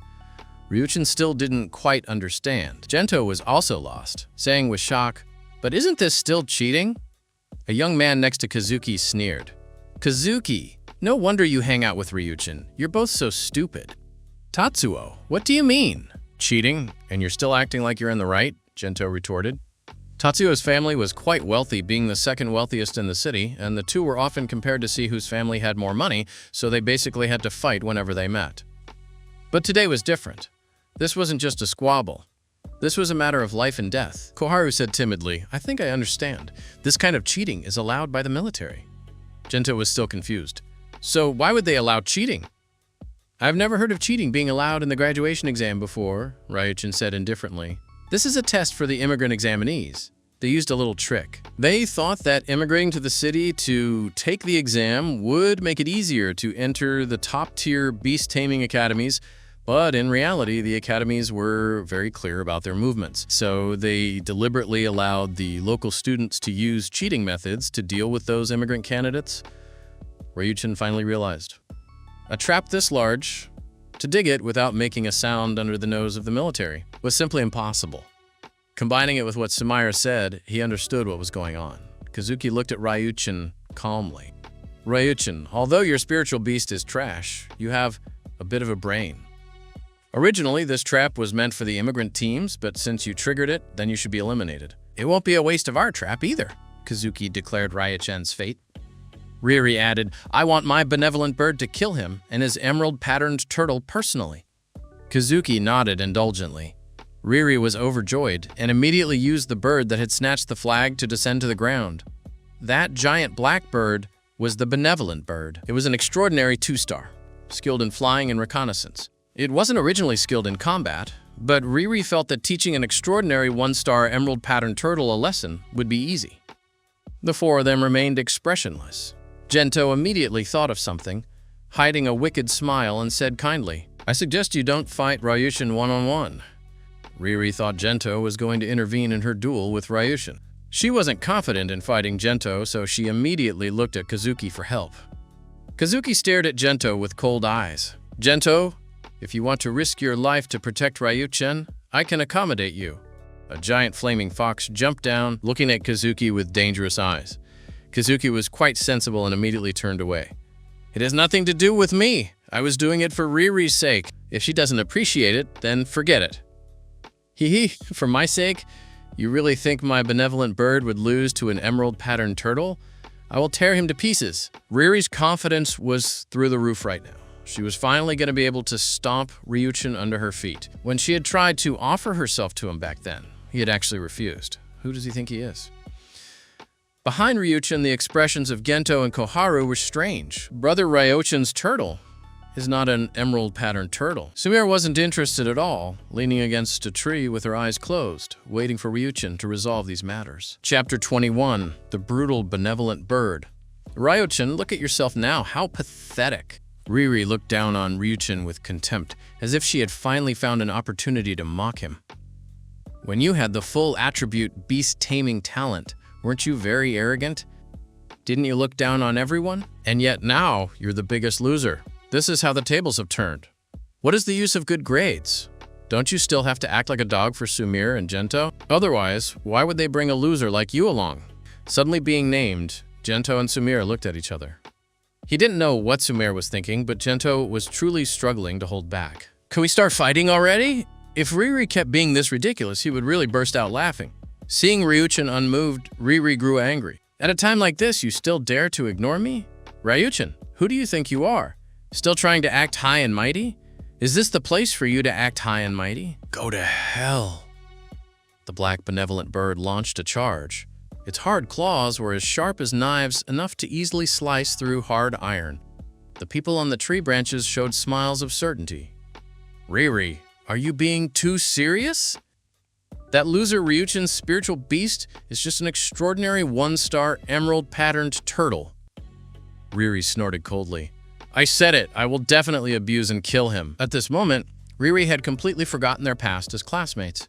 She only wanted to kill Ryuchin because Ryuchin was her dark history. If she wanted to marry into a wealthy family smoothly, she had to eliminate some factors that could ruin her image, like her ex-boyfriend, Ryuchin. Ryuchin's eyes flashed with a hint of complexity. Riri, how did you become such a person? Since that was the case, he didn't need to hold back. Snap! Ryuchin snapped his fingers. The beast space behind Ryuchin opened, and a shocking, murderous aura immediately raged out. The air suddenly became heavy, as if an invisible pressure was rapidly approaching. A wild, powerful aura permeated the air, and the ground even began to vibrate slightly. Gento's heart immediately began to race. He was incredibly excited. It's here! It's here! It's here! Brother Ryuchin's savage tyrant turtle is coming out. A massive figure slowly walked out of the beast's base. Its steps were steady and powerful, and every step made the ground tremble. Gray and black patterns, a rounded but sturdy body, skin hard as iron, flashing with a metallic luster. Its gaze landed on the benevolent bird, a look of scrutiny filled with majesty and power. Everyone was stunned. The scene remained silent for several seconds. Both sides were extremely shocked. Riri was shocked. What kind of spiritual beast was this? Didn't they say Ryuchin bought a $5,000 throwaway emerald-patterned turtle? This looks like a panda beast, but it doesn't have any of the silly cuteness of a panda beast. What is it? Kazuki narrowed his eyes. Could it be that he didn't contract an emerald-patterned turtle? This is a panda beast, the person next to him, Kenji, nodded. It should be a panda beast, but its quality doesn't look like much. It might also be a throwaway. Tossed back and forth, it's all just trash. Riri, don't be intimidated by its appearance. It's just a throwaway. Riri nodded. That's right, just a throwaway. My benevolent bird will definitely be able to tear it to pieces. On the other side, Gento and the others were dumbfounded. Even Sumire opened her mouth in a rare show of surprise. A second spiritual beast? Ryuchin is already a dual spirit beast tamer? His mental power has reached 50? Holy crap! Gento's scalp tingled. Brother Ryuchin is truly awesome. He had definitely chosen the right person to follow. This exam was in the bag. Sumire took a deep look at Ryoshin, recalling the time she practiced with him. Her 9-colored fox, as a top-ranked spiritual beast, grew in speed day by day, but it had always been suppressed by Ryuchin's turtle. Now, Ryuchin had even become the first dual spirit beast tamer of this year. Such growth speed. Sigh. The benevolent bird raised its sharp claws and charged toward the savage iron-eating beast. It was very fast. This was the advantage of a flying spiritual beast, with speed far higher than land-based ones. It hooked its claws into the savage iron-eating beast's shoulders and flapped its wings frantically, planning to tear off a piece of flesh first. But the savage iron-eating beast's 4 to 5 meter tall body stood as stable as Mount Tai. A trace of brutality flowed from its scarlet eyes. It grabbed the benevolent bird's slender leg bone and slammed it fiercely into the ground. One slam wasn't enough. Slam it again! Bang! The ground cracked from the impact. The benevolent bird let out a painful screech. The smile on Riri's face stiffened instantly, and her expression was filled with shock. Every slam was like a heavy hammer hitting her heart. Lies! Lies! Your loser's spiritual beast. How could it be this strong? This is impossible! Riri's body was trembling. She yelled angrily at the benevolent bird. Benevolent bird, kill it! Are you even worse than a throwaway? 2 million spent on your evolution, and you're not as good as the trash that Popper bought for a few thousand? The benevolent bird struggled desperately, but its strength was far inferior to the savage iron-eating beast. It was knocked unconscious by the savage iron-eating beast in a few moves, but it wasn't over yet. The savage iron-eating beast grabbed the benevolent bird's 2 legs and, using its bulging, muscular arms, tore the benevolent bird in half. Benevolent bird! Riri suddenly regretted applying pressure on the benevolent bird. Tears surged out instantly. She glared at Ryuchin viciously. Ryuchin, you killed my benevolent bird! Before she could finish her threat, the savage iron-eating beast, right in front of everyone, put the corpse of the benevolent bird into its mouth. With sharp steel teeth, it crunched and chewed it, swallowing it into its belly. Crunch, crunch. The savage iron-eating beast let out a burp, spitting out a mouthful of black feathers, its eyes flashing with a bloodthirsty light and fresh blood still hanging from the corners of its mouth. This instantly choked off Riri's wailing. Everyone couldn't help but feel a fear that went deep into their bones. Gento and the others also couldn't help but take a deep breath. Although spiritual beasts were also beasts, and it was normal for them to eat each other, why did Brother Ryuchin's spiritual beast act so much like a villain? Did I tell you to eat it? Ryuchin kicked the leg of the savage iron-eating beast. This kick was so heavy, that it made the sturdy body of the iron-eating beast tremble. This suicidal act made everyone's heart jump into their throats. Sumire frowned slightly. A spiritual beast that had just tasted blood was in a state of being out of control. Provoking the beast at this time would be very dangerous. Kazuki, on the tree branch, also showed an intrigued smile. It was already a throwaway beast with low control. It could enter a state of losing control at any time. And now he's acting this recklessly? He really thinks he won't be the beast tamer killed by his own beast? The savage iron-eating beast slowly turned its head. Its fangs were still stained with the blood and flesh of the benevolent bird. Everyone dared not even breathe. Gento and Koharu covered their eyes with their fingers. The savage iron-eating beast raised its claws, then scratched the back of its head, curled into a ball, and grinned foolishly while giggling. Everyone else was stunned. Such a brutal savage iron-eating beast was actually this silly and obedient in front of Ryuchin. Chapter 22. Riri is in danger. It was just like a student who had made a mistake. Every gesture revealed humbleness and regret. Everyone was stunned.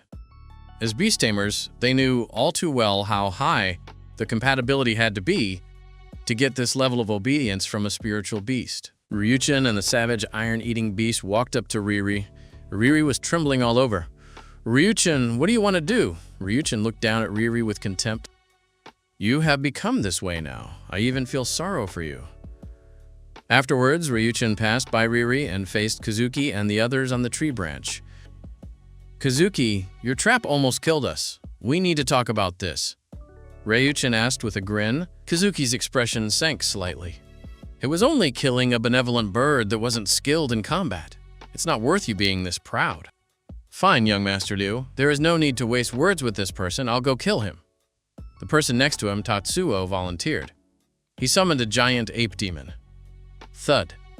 It jumped down with heavy force, its stature so large that it was no less than the savage iron-eating beast. It was another rock-armored ape guard, but this one was clearly larger than Daiki's. It should have better potential, so the effect after evolution was also more outstanding. But my rock-armored ape guard is not the same as that trash's. My rock-armored ape guard has superior potential. Just based on this potential, it will definitely be able to enter the top 30 of the yellow list. Compared to your throwaway spiritual beast, it's a world of difference. Ryuchin picked his ear. So much chatter. You're next, right? Ryuchin snapped his fingers. The savage iron-eating beast immediately rushed toward the opponent. "Rock-armored ape guard! Let the throwaway see what a true berserk giant beast is!" Tatsuo was full of fighting spirit. My rock-armored ape guard has a power of 160, and giant ape spiritual beasts are inherently stronger than panda-type beasts. It will definitely abuse his panda beast. The two giant beasts, 4 to 5 meters tall and sturdy, collided with each other. That kind of brutal, extreme punch-for-punch attack was shocking to watch. But as they fought, everyone felt something was wrong. Tatsuo's rock-armored ape guard was so strong, 160 power, that was comparable to an armored vehicle. But how was it fighting Ryuchin's panda beast into a stalemate? "Evenly matched?" someone jokingly asked. "Tatsuo, don't tell me your rock-armored ape guard can't beat his panda beast either?" Tatsuo couldn't save face and cursed, "Fart! My rock-armored ape guard is far superior to that throwaway."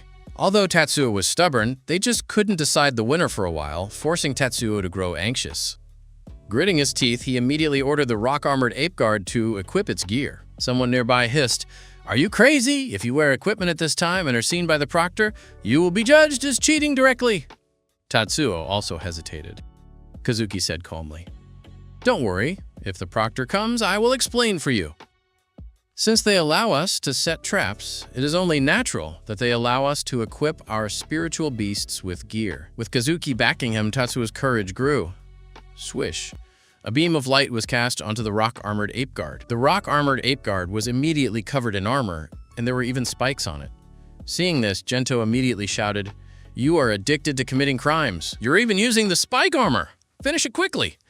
Tatsuo immediately ordered the rock-armored ape guard to launch a berserk attack. The spikes on the spike armor made it impossible for the savage iron-eating beast to get close, so it was forced to retreat, step by step. Gento was anxious and quickly asked Sumire, "Should we help Brother Ryushin?" Sumire said calmly, "No need. You forgot he still has that turtle." Gento immediately remembered this. "I overthought it. Brother Ryuchen's savage tyrant turtle is going to act. The 10-layered spike armor will be useless. Savage Tyrant Turtle was Gento's nickname for the blood-patterned savage turtle. Ryuchen sneered, "You guys are really shameless. In that case, don't blame me." Ryuchen snapped his fingers again. The savage iron-eating beast let out a roar that shook the sky. The nails on its claws carried the power of tearing. Its expression was even more ferocious, the fat on its face piling up like a brutal pervert. Its heavy claws slammed crazily against the spike armor. Even though its claws were already bloodied and its body was covered in wounds and blood surged from its wounds, dyeing its fur red, the savage iron-eating beast never retreated. Instead, its movements became more and more rapid, its attacks more and more fierce. The rock-armored ape guard couldn't hold on. Every time it was hit, it was knocked back. Even through the spike armor, it was pounded until it vomited blood. Finally, the rock-armored ape guard was violently slammed into a tree, and the spike armor on its body shattered, exposing the chest that had long since been shattered.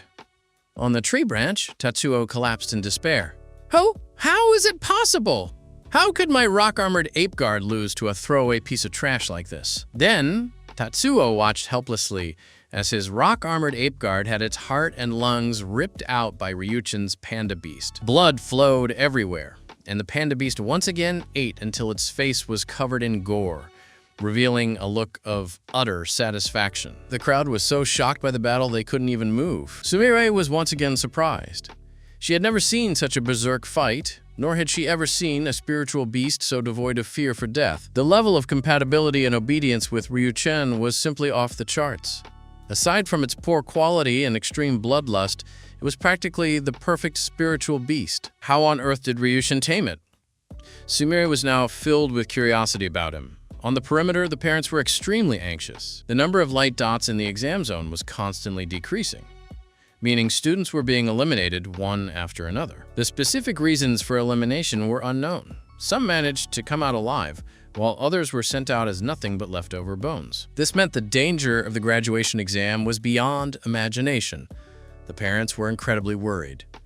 In the crowd, Ryuchen's foster mother was also anxiously waiting. This child hadn't even told her the exam rules had been changed to such a dangerous format. But she only had herself to blame. For the last month, she had been at the hospital. On the day she was supposed to pay the hospital fees, she originally thought the hospital was going to kick them out, as she had already packed everything up, but the hospital told her that Ryuchen had paid for the next stage of treatment and even extended it until next month. But where did Ryuchen get the money? She immediately asked the school about the situation and learned that Ryuchen had bought a $5,000 throwaway spiritual beast and, behind their backs, had come to participate in this incredibly dangerous restricted area exam. "Please, Ryuchen, you must not let anything happen to you." Tears streamed down the foster mother's face uncontrollably. A scornful voice came from beside her. "Heh? I told you long ago to give up on unrealistic ideas and just live your lives as low-class people. Why persist in these delusions?" The foster mother turned around and saw a group of elegantly dressed people.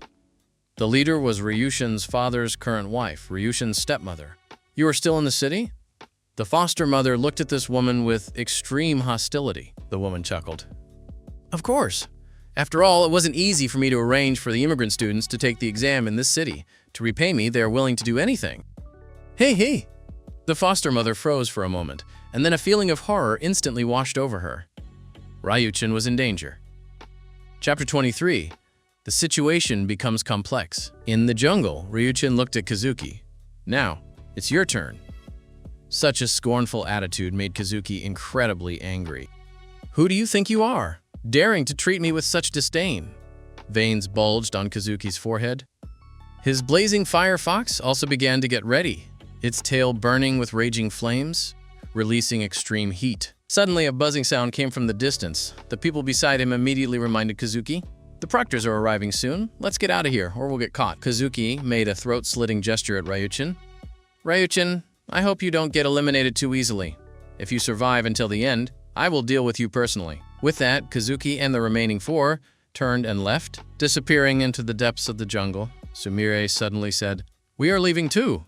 Gento was confused. "Why? Brother Ryuchen won and scared them off. Why do we have to run?" Sumire didn't answer him and was already walking away. Ryuchen also rode the savage iron-eating beast past him. Brother Ryuchin, why are we running? Leaving such a large trap here, we won't be able to explain it. Rather than staying and potentially being caught by the proctors, it's better to avoid trouble. Gento quickly grabbed Koharu and rode his pig away. Lazy Pig, the name was. Lazy, but it really wasn't slow when it ran. I still don't understand. Wasn't this trap built with the tacit approval of the proctors? Didn't they already tacitly allow it? It's not tacit approval. It's more like turning a blind eye. The prerequisite is not to get caught by them. Gento shrugged his shoulders. However, it's a pity we didn't take the flag. I saw that Kazuki's team already has 3 flags, and we don't even have 1. If this continues, do we still have hope? A drone flew over their heads. Several figures were also moving quickly through the jungle. They were the proctors arranged by the military. They would take away the eliminated Riri and Tatsuo. Judging by their agile movements, they were at least Tier 4 Centurion-level experts. To maintain the order of the exam, no one knew how many such experts had been sent. It seemed the overall safety of the exam was guaranteed. Ryuchen looked toward the depths of the jungle. For some reason, in the depths of the jungle, a team had just dismantled a trap and obtained a flag. Why are there traps on the exam grounds? What does this mean? A girl with twin tails riding a unicorn pouted and complained. They said it was easy to take the exam in this small place, but I didn't expect cheating. Beside her, a young man in expensive silk robes smiled. It doesn't matter. It is just to ensure the natives of this small place have a 1 in 10,000 chance of winning. It doesn't affect anything. Traps of this level are just child's play for us. Hey. That's true. We are the top 30 elites of Huacheng. Huacheng is more than 10 times larger than this city. Any one of us could easily crush the top geniuses here. You're right. So the ones worthy of our attention are the other 2 immigrant teams. It seems one is from Yangcheng and the other is from Linjiang. The leader of this team was a red-haired youth who already had information on the other 2 immigrant teams. A young man with a crew cut was puzzled. Why would examinees from Linjiang come here? Linjiang is the capital city of Linjiang Province. It's the first among 100 cities in Linjiang Province, at least hundreds of times more prosperous and larger than this city. Their examinees are all elites among elites, and their resources are top tier. Even if they don't go to higher beast taming academies, they don't need to go through all this trouble. The red-haired youth mocked. Then that just means that even in Linjiang, there are still mantises who don't know their place. Not worth mentioning. In the team, a guy as fat as a pig holding 2 large pig knuckles in his hands, eating until his mouth was covered in golden grease, suddenly said in a muffled voice, "Brother Red, are we also mantises?" The arrogant expression on the red-haired youth's face instantly froze, looking as ugly as if he'd eaten feces. The expressions of the others became quite colorful. They were holding back laughter, not daring to let it out. The twin-tailed girl on the unicorn giggled. "Fatty, we aren't from a big place like Linjiang. Although Huacheng is 10 times more prosperous than this city, it's still just a slightly larger frontier town, so we aren't ants without ambition. I understand." The fat man continued to gnaw on the elbow. On Ryuchen's side, they finally found a flag. The moment they pulled it out, a cluster of fireworks shot into the sky, bursting into a light spot in the air. This flag actually has a mechanism? Are they trying to leave us no way to survive? Gento grumbled as he rolled up the flag. This is to increase the difficulty of the assessment. If there are other teams near us, they will immediately know we pulled the flag here and might come looking for us. Ryuchen took the flag. Now, the importance of this flag is equivalent to life. It's clear that the flags are not easy to find. Fortunately, we have a support-type beast tamer like Koharu who sensed the direction of the flag. Otherwise, looking for a few inconspicuous flags in such a large venue would be like finding a needle in a haystack. "Fine, let's go," Ryuchen said. But Sumire stayed put, looking forward. "What's wrong?" Ryuchen asked. Sumire pointed ahead. "There are people there. Didn't you notice? Teacher Ryuchen? There are people over there." Ryuchen looked into the distance, and suddenly his hair stood on end. What did Sumire just call him? Teacher? This term, during their training sessions, Sumire had mistaken him for a teacher at Beast Taming School No. 1, so she always called him Teacher. And because he was enjoying it so much, he hadn't explained clearly. When he first revealed his blood-patterned savage turtle, Sumire had clearly already discovered his identity. But she hadn't said anything, so he had pretended they didn't know each other. But now, Sumire suddenly calling him Teacher made his heart tremble. Ryuchen cautiously looked at Sumire and found that she was looking at him with a slightly resentful gaze. "Cough, student Sumire, is that so? There's no need to call me teacher, right? Why, teacher? Ryuchin, feeling guilty yet secretly enjoying it, being called teacher by such a super invincible beauty and a sweet voice. Ask yourself, what man in the world could resist? Chapter 24, The Rogue Evolutionist Team. Gento suddenly interjected. Can you two stop flirting? Those guys seem to have a lot of hostility toward us. Gento's words made both of them blush instantly. Who is flirting? Who is flirting? They almost shouted in unison at Gento. Gento looked confused. Is this not flirting? This is clearly intentional. Having? Telepathy? Feeding me dog food, are you? Out of the jungle came a team. This team was one of the immigrant teams. They held 2 flags. Leading them was a sturdy-looking youth. Behind the youth followed a giant black bear. The moment that black bear appeared, it even gave a feeling of blotting out the sky. It was over 10 meters tall. Gento exclaimed in surprise. This is cheating, right? With a size like this, are you sure it's not an extraordinary 3-star spiritual beast? Usually, extraordinary 2-star spiritual beasts are at most as big as Brother Ryuchin's panda beast. 5 or 6 meters at most. This is at least 15 meters. Ryuchin recognized this giant bear, armor-piercing tyrant bear, extraordinary 3-star. According to the Myriad Beast Manual, the description of the armor-piercing tyrant bear was huge body, solid muscles, skin as hard as steel, covered with black fur on the surface with a silver luster. Claws as sharp as knives, capable of easily tearing the toughest objects. The back and shoulders have protruding bone spurs that increase its defense. Its base strength is around 1100. There was an age limit to participating in the graduation exam. One had to be under 18, or at least in their 18th year. To protect beast tamers, the country forbade signing contracts with spiritual beasts before the age of 18, before their mental and willpower were mature. One could only form a contract after the school notified them. Once caught breaking the rules, the qualification for the exam would be canceled. Therefore, being able to bring out an extraordinary 3-star spiritual beast at this time meant they were either gifted or had evolved it through illegal means. And since the opponent had this level of strength, they should have passed the exam anywhere. So why come to this small city? Clearly, the opponent had evolved illegally, using special means to avoid being detected for bone age, aiming to enter a higher beast taming academy. However, Ryuchin suddenly remembered that these people were the team that had made eye contact with the Yamamoto family members before entering the exam zone. Sure enough, the opponents were all staring at him. Brother Bear, is it this kid? If we finish him, we fulfilled the deal, right? A yellow-haired youth next to the burly youth asked. Daichi stared at Ryuchin for a while, then directly said to Samira and the others, "The one we are looking for is him. It has nothing to do with you. Get lost and I won't touch you." Samira ignored him completely, acting as if she hadn't heard his words, while Gento mocked, "Big guy, do you have a problem with your brain? Don't you see we only have 4 people? If we lose another, we will be eliminated." Daichi frowned. "Then die with him!" The armor-piercing tyrant bear charged over with heavy thuds.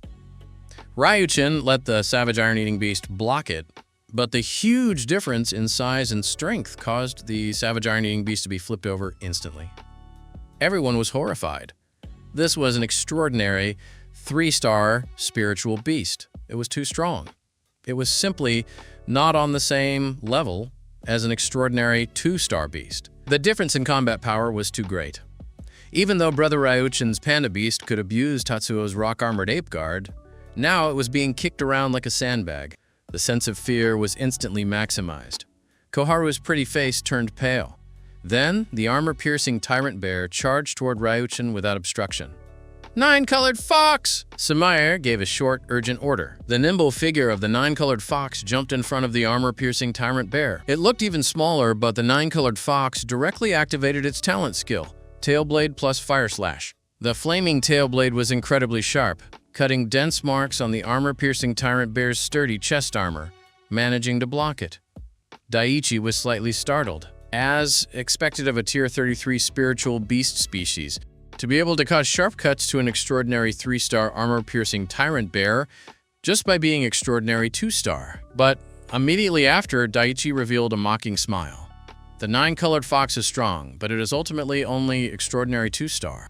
Wanting to defeat my armor-piercing tyrant bear doesn't seem very easy. However, Daichi's smile became even colder. Then, 2 more incredibly powerful auras appeared. One was a thunder-horned lion flashing with electric arcs, and one was a phantom water giant elephant with flowing water patterns. Both of these spiritual beasts, like the armor-piercing tyrant bear, were extraordinary 3-star. Even Ryuchen suspected that this entire team was made up of illegal evolutionists. Thoroughly illegal. How did they mix into this city? What kind of powerful person must have helped them mix in? The graduation exam was a top priority for the country. Anyone who interfered with it would face very serious punishment. Ryuchen suddenly thought of something. It was that woman from the Yamoto family who helped you mix into this city. Daiichi said indifferently, "There's no need to guess. You just need to know that there are people who don't want you to walk out of the exam venue alive. And the other party is someone you cannot afford to offend. So I advise you to just accept your fate." "Accept my fate?" Ryuchen muttered, then picked his ear. "Recently, people keep telling me to accept my fate. But who on earth do you think you are?" Daiichi frowned. "Someone told me that your family is poor, and we even know you bought a cheap, throwaway spiritual beast. But you should know that beast tamers are made with money and full attribute talent. So, in our eyes, you are just a mantis that refuses to accept its fate. Now, besides waiting to die, what else can you do? Your trash spiritual beast is vulnerable before my armor-piercing tyrant bear." As soon as Daiichi finished speaking, a crunching sound came, as if something very hard was being chewed. Everyone looked for the source of the sound, and then someone pointed in terror at the savage iron-eating beast crawling on the back of the armor-piercing tyrant bear. The savage iron-eating beast, which had been covered in blood from the charge, was actually eating the iron element back armor on the armor-piercing tyrant bear. Moreover, while eating, the wounds on the savage iron-eating beast were healing, and its strength was rapidly skyrocketing as if it had entered an even more berserk state. How can this panda beast eat iron? It's already weird enough that a panda beast can grow like that, and now it can even eat iron? Are you kidding me? Is this some kind of pica peculiar to throwaway spiritual beasts? Armor-piercing tyrant bear, throw it off! The armor-piercing tyrant bear swung wildly, but the iron-eating beast's claws were locked onto the iron armor, and it couldn't be shaken off.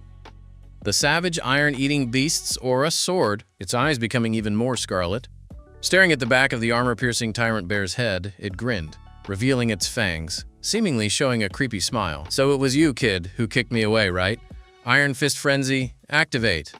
Chapter 25. Slaughtering the entire team. Squelch, squelch.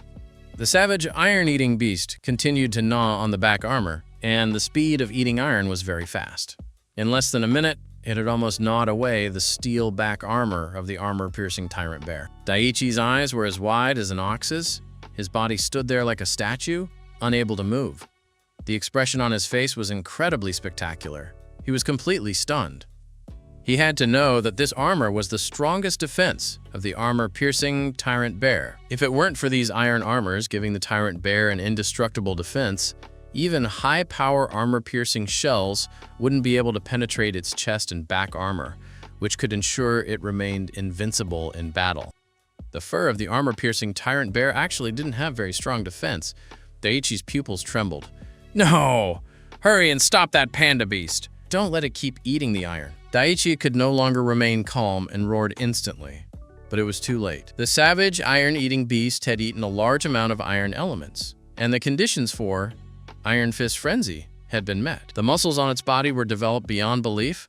As if it had endless, monstrous strength, it clenched its fists as if it had incarnated into a Grandmaster-level martial artist iron-eating beast. Bang, bang, bang, bang. It violently hammered the spine of the armor-piercing tyrant bear.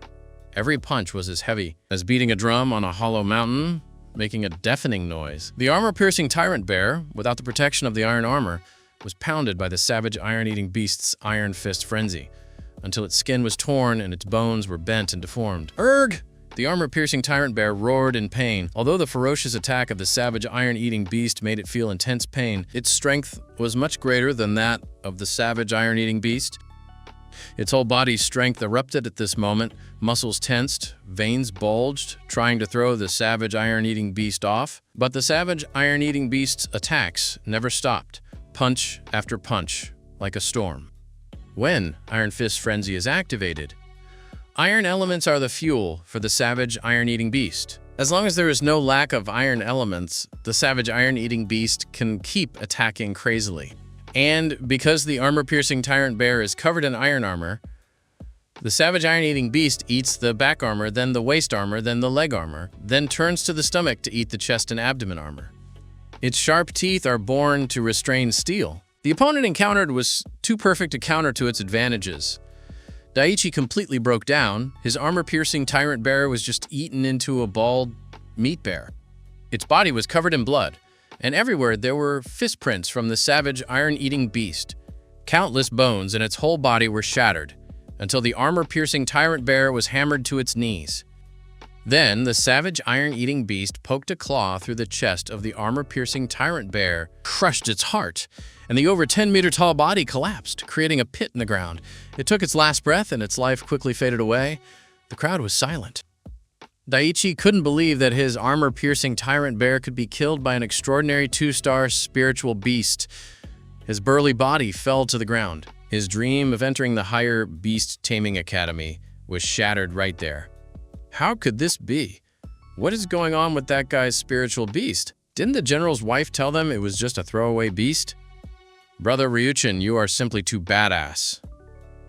Gento admired Ryuchin to the point of complete submission, abusing an extraordinary 3-star with an extraordinary 2-star. Unprecedented and never to be repeated.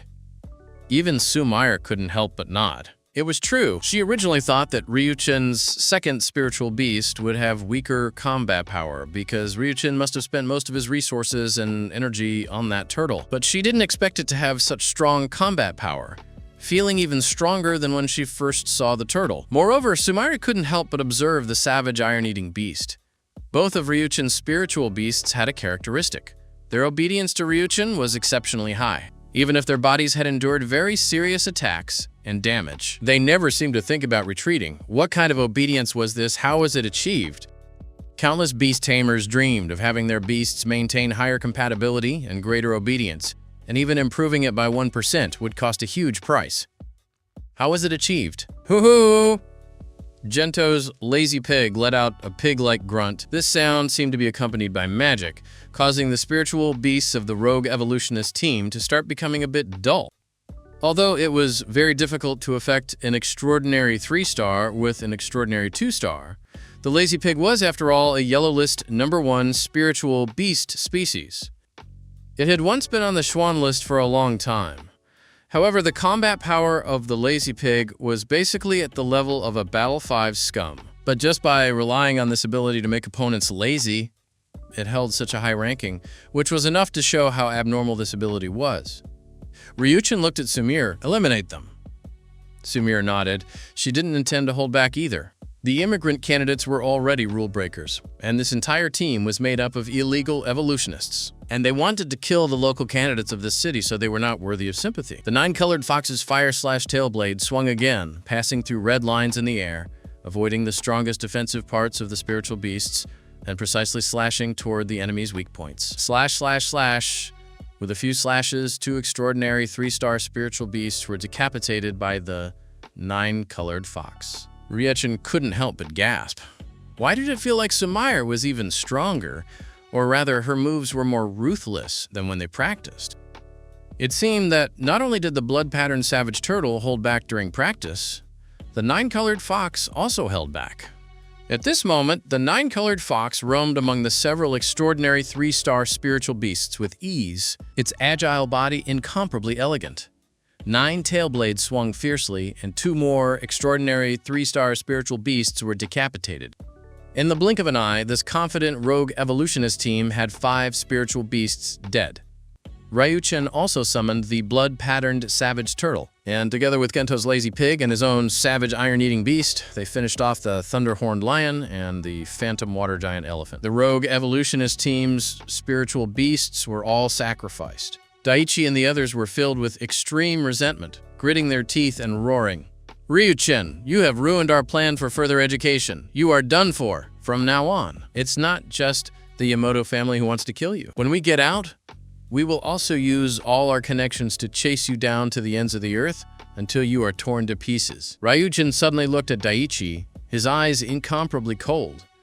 Daiichi's body suddenly couldn't help but tremble because he saw murderous intent in Ryuchin's eyes. Ryuchin asked with a smile, "Without your spiritual beasts, are you sure you can leave this place alive?" This is a restricted area, after all, a place where anything can happen. Yeah, you. What do you want to do? Daichi panicked. You cannot kill us. Ryukten laughed, but you were planning to kill me from the very start. Daichi frantically used his watch to notify the proctors to come. The others did the same. As long as the proctors arrived, Ryuchen would not be able to kill them. Chapter 26. Ryuchen glanced at Gento and Sumire. Sumire turned and walked away immediately, and Gento, understanding the hint, followed behind her with Koharu. Koharu whispered to Gento, "Will Ryuchen really kill those people?" Koharu's face was somewhat pale.